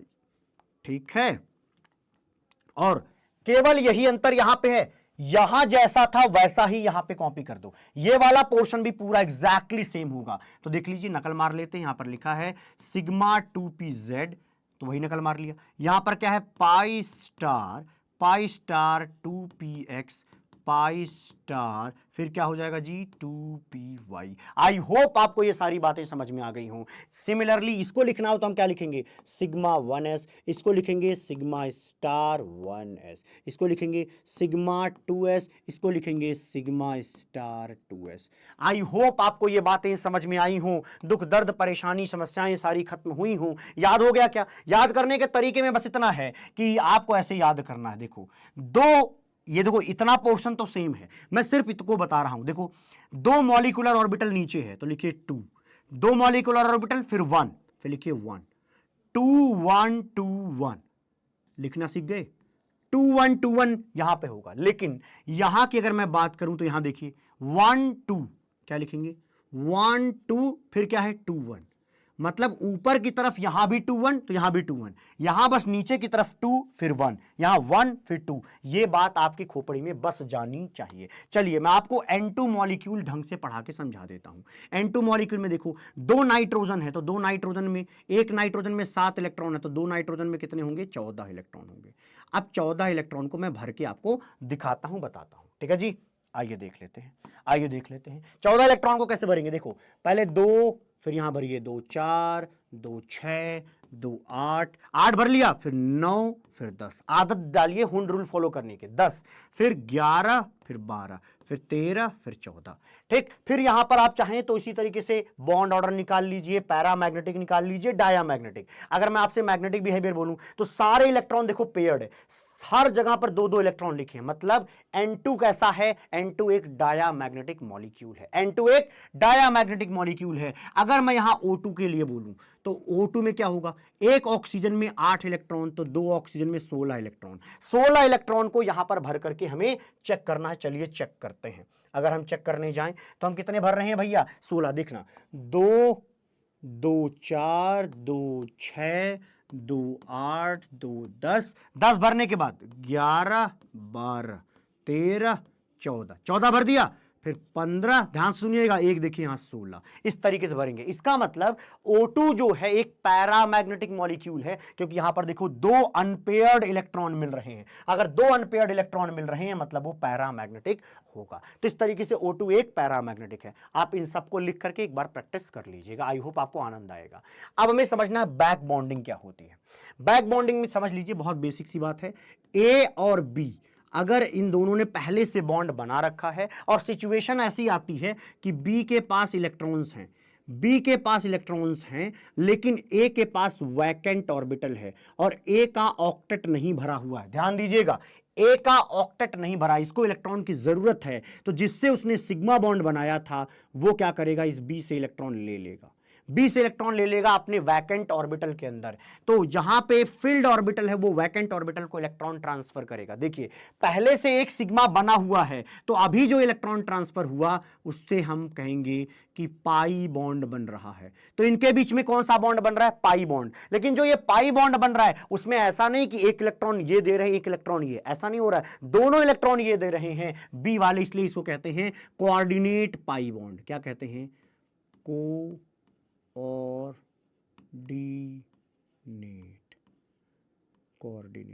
कोऑर्डिनेट पाई बॉन्ड बोलते हैं। मेरे भाई मेरे बंधु ध्यान से समझना, इसको कहते हैं coordinate pi bond, and this coordinate pi bond is known as back bond या बैक बॉन्डिंग, इसी को बैक बॉन्डिंग कहते हैं। ठीक है जी, बस इतना ख्याल रखना है कि ए या बी में से, ध्यान रखना, ए या बी में से किसी एक का सेकंड पीरियड एलिमेंट का रहना जरूरी है। हमेशा एक गारंटी है, ऑलवेज ऐसा होना चाहिए दोनों में से एक कोई कम से कम सेकंड पीरियड एलिमेंट हो। दोनों हो अच्छी बात है, बैक बॉन्डिंग होगी। लेकिन अगर मान लीजिए ए जो है सेकंड पीरियड का है और बी जो है थर्ड पीरियड का, तब तो चल जाएगा, तब भी चल जाएगा, क्योंकि एक क्या हो गया, एक सेकंड पीरियड एलिमेंट है।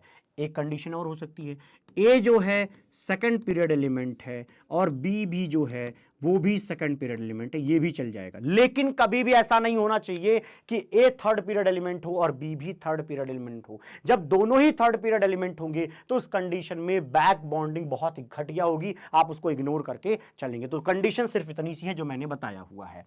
ठीक है जी। पीरियड एलिमेंट तो जानते होंगे, सेकंड पीरियड एलिमेंट, चलिए समझा दूंगा। यहां पर देख लीजिए, यहां पर देख लीजिए, बोरॉन के पास वैकेंट पी ऑर्बिटल है। कैसे पता चला? क्योंकि बोरॉन का sp2 हाइब्रिडाइजेशन आएगा। अगर sp2 हाइब्रिडाइजेशन बोरॉन पर आएगा, ट्राइगोनल प्लेनर आएगा, तो उस कंडीशन में ये वैकेंट पी ऑर्बिटल होगा। इसके पास क्या है? अरे बोलो रे भैया, इसके पास वैकेंट पी ऑर्बिटल है। ध्यान दीजिएगा, ध्यान दीजिएगा, वैकेंट पी ऑर्बिटल है। अच्छा जी, लेकिन फ्लोरीन आपको पता है कि इसके पास लोन पेयर्स होते हैं, और वो लोन पेयर्स यहां पी ऑर्बिटल में प्रेजेंट है, पी ऑर्बिटल में प्रेजेंट है। तो ये जो लोन पेयर है वो कहां पे है भैया? पी ऑर्बिटल के अंदर है। अब हमारे पास दो पी ऑर्बिटल हैं, एक इनके पास, एक इनके पास। तो होगा क्या? सिग्मा बॉन्ड पहले बन चुका है। अब वो कहेगा देखो यार तुम्हारे पास इलेक्ट्रॉन्स है, मुझे डोनेट कर दो, तो ये भी इनको डोनेट कर देगा। तो इस समय जो आप बॉन्डिंग देख रहे हैं, this bonding is back bonding. क्यों? क्योंकि यहां पर क्या हो रहा है, एक के पास इलेक्ट्रॉन नहीं है और दूसरे के पास इलेक्ट्रॉन है, तो इस तरीके से दोनों के बीच में पाई बॉन्ड का फॉर्मेशन होता है। यह बात समझ में आ गई? तो ये यहां पर बैक बॉन्डिंग कंसीडर की जाती है। आई होप आपकी खोपड़ी में यह बात एकदम उतर गई हो। कोनो दिक्कत, कोनो परेशानी, कोनो समस्या नहीं होनी चाहिए बालक। अच्छा जी, अगला देखते हैं, Lewis acid character. Lewis acid character का मतलब है ऐसा कौन है सेंट्रल एटम जिसके पास इलेक्ट्रॉन की कमी है और वो बाहर से वो इलेक्ट्रॉन की कमी पूरा करना चाहता है। लुईस एसिड का मतलब होता है electron pair acceptor. Electron pair acceptor को, इलेक्ट्रॉन पेयर एक्सेप्टर को हम लुईस एसिड कहते हैं। चलिए चेक कर लेते हैं। किसमें पूछा? BF3, BCl3 and BBr3। तो देखो, जो BF3 है उसमें फ्लोरीन क्या करेगा? बोरॉन का पेट भरेगा। ये वाला फ्लोरीन भी, इनको ध्यान से सुनिएगा, ये वाला फ्लोरीन भी यहां इलेक्ट्रॉन दे सकता है, ये फ्लोरीन भी यहां इलेक्ट्रॉन दे सकता है। तो इस तरीके से जो बीच में बोरॉन है उसका पेट भर जाएगा, क्योंकि इसको पड़ोसी इलेक्ट्रॉन्स दिए जा रहे हैं, दिए जा रहे हैं। तो अगर इनको इलेक्ट्रॉन दिए जाएंगे तो इस तरीके से इनका पेट भर जाएगा। अगर इनका पेट भर गया तो इस बोरॉन का क्या होगा? पेट भरा हुआ है। पेट, अरे भैया भेंट नहीं रे बाबा, पेट भरा हुआ, क्या लिखना समझ जाओगे। इनका पेट भरा हुआ, तो इनको इलेक्ट्रॉन की जरूरत बाहर से नहीं है, तो ये सबसे घटिया लुईस एसिड होगा। तो लुईस एसिड अच्छा कौन होगा? ये पता है क्यों? क्योंकि BBr3 की अगर मैं बात करूं तो यहां पर ब्रोमीन है, यहां पर देखिए ब्रोमीन है, यहां पे क्या है? ब्रोमीन है। अब देखिएगा, ध्यान से समझने की कोशिश करिएगा। ये बोरॉन का तो सेकंड ऑर्बिटल का है, सेकंड पीरियड एलिमेंट है। बोरॉन एक सेकंड पीरियड एलिमेंट है, तो इसके पास 2p होगा। लेकिन आपको पता है कि ब्रोमीन फोर्थ पीरियड एलिमेंट है, तो इसके पास 4p होगा। तो 2p एंड 4p अच्छे से ओवरलैप नहीं कर पाते, इसीलिए कहते हैं कि बैक बॉन्डिंग नहीं होगी। देखो, 2-3 अलाउड है या तो 2-2 अलाउड है, 3-3 अलाउड नहीं है, 2-4 अलाउड नहीं है। इसलिए यहां पर ये इलेक्ट्रॉन का ट्रांसफर अच्छे से नहीं हो पाता, तो ये बोरॉन भूखा रहता है, तो बाहर से वो इलेक्ट्रॉन पेयर को एक्सेप्ट करने की टेंडेंसी रखता है, तो इसलिए इसके अंदर करेक्टर ज्यादा देखने को मिलता है। लॉजिकल था, समझ में आया होगा। ब्रिज बॉन्डिंग दो तरीके का देखने को मिलेगा, एक होता है इलेक्ट्रॉन प्रिसाइज और दूसरा होता है इलेक्ट्रॉन डेफिशिएंट। समझा दूंगा। इलेक्ट्रॉन प्रिसाइज में आपको जो साइड एटम दिखेंगे, ये साइड एटम जो Y है, इसके पास लोन पेयर होना जरूरी है। लोन पेयर अगर साइड एटम के पास होगा तो दो लोग आपस में मिल सकते हैं, डाइमर का फॉर्मेशन कर सकते हैं, दो यूनिट आपस में चिपक सकती हैं। कैसे? Y के पास लोन पेयर होगा तो वो इनको डोनेट कर देगा सेंट्रल एटम को, इस Y के पास होगा तो ये इनको डोनेट कर देगा। इसको कहते हैं ब्रिज बॉन्डिंग। कैसे? एक मॉलिक्यूल ये था, दूसरा मॉलिक्यूल ये था, इनके बीच में ब्रिज बन गया। क्या बन गया? ब्रिज बन गया। और इस ब्रिज बॉन्डिंग में बाकायदे इलेक्ट्रॉन डोनेट हो रहे हैं, तो इसलिए इसको इलेक्ट्रॉन प्रिसाइज, मतलब जितने इलेक्ट्रॉन डोनेशन चाहिए उतनी हो पा रही है, यहां पर ऑक्टेट आपको कंप्लीट मिलेगा, इसलिए इसको इलेक्ट्रॉन प्रिसाइज बॉन्डिंग कहते हैं, है ना। लेकिन इलेक्ट्रॉन डेफिशिएंट, नाम से लग रहा है भिखारी आदमी है, इलेक्ट्रॉन डेफिशिएंट जहां पे इलेक्ट्रॉन की कमी हो। तो देखना भैया, ये जो बी है, साइड एटम बी, वहां पर कोई लोन पेयर नहीं होना चाहिए। तो यहां पर लिखोगे Y हैज लोन पेयर। अगर Y के पास, साइड एटम के पास लोन पेयर होगा तो इलेक्ट्रॉन प्रिसाइज बॉन्डिंग होगी, but B as a side atom has no lone pair. अगर कोई लोन पेयर नहीं होगा, अगर कौनो लोन पेयर नहीं, तो मतलब एक साफ है कि वहां पर इलेक्ट्रॉन डेफिशिएंट बॉन्डिंग बोली जाएगी। इलेक्ट्रॉन डेफिशिएंट बॉन्डिंग बोली जाएगी। तो बोला जाता है कि जो इलेक्ट्रॉन यहां होते हैं वही इलेक्ट्रॉन एक्चुअली इनके पास जाते हैं, बॉन्ड के जो इलेक्ट्रॉन यहां होते हैं वही एक्चुअली इनके पास आते हैं। ठीक है जी, क्योंकि इन बी के पास लोन पेयर नहीं, तो बॉन्ड का इलेक्ट्रॉन डोनेट करते हैं। ये आपके दानवीर कर्ण है, अपना बॉन्ड तोड़ के इनका घर बसा रहे हैं। तो चलिए एग्जांपल देखते हैं। Al2Cl6 की बात करें तो दो हिस्से में तोड़िए, कैसा बन जाएगा? AlCl3 AlCl3 AlCl3 AlCl3। देख लीजिए क्या आपको ये चीज नजर आ रही है AlCl3? अरे बोलो रे बालक, क्या आया? AlCl3, AlCl3, AlCl3। ठीक है, यहां की बात करें तो यहां क्लोरीन के पास लोन पेयर है, अगर लोन पेयर है तो ये डोनेट करेगा, लोन पेयर है तो ये डोनेट करेगा, तो इसलिए एल्यूमिनियम के पास 8 इलेक्ट्रॉन, 8 इलेक्ट्रॉन, इसका मतलब इलेक्ट्रॉन प्रिसाइज मॉलिक्यूल्स है। लेकिन अगर मैं बात करूं B2S6 की, तो बोरॉन जो है हाइड्रोजन के थ्रू यहां जुड़ा है, हाइड्रोजन के थ्रू यहां जुड़ा है, BH3 मॉलिक्यूल हमने बनाया, हमने क्या बनाया? BH3 मॉलिक्यूल हमने बनाया, ध्यान दीजिएगा।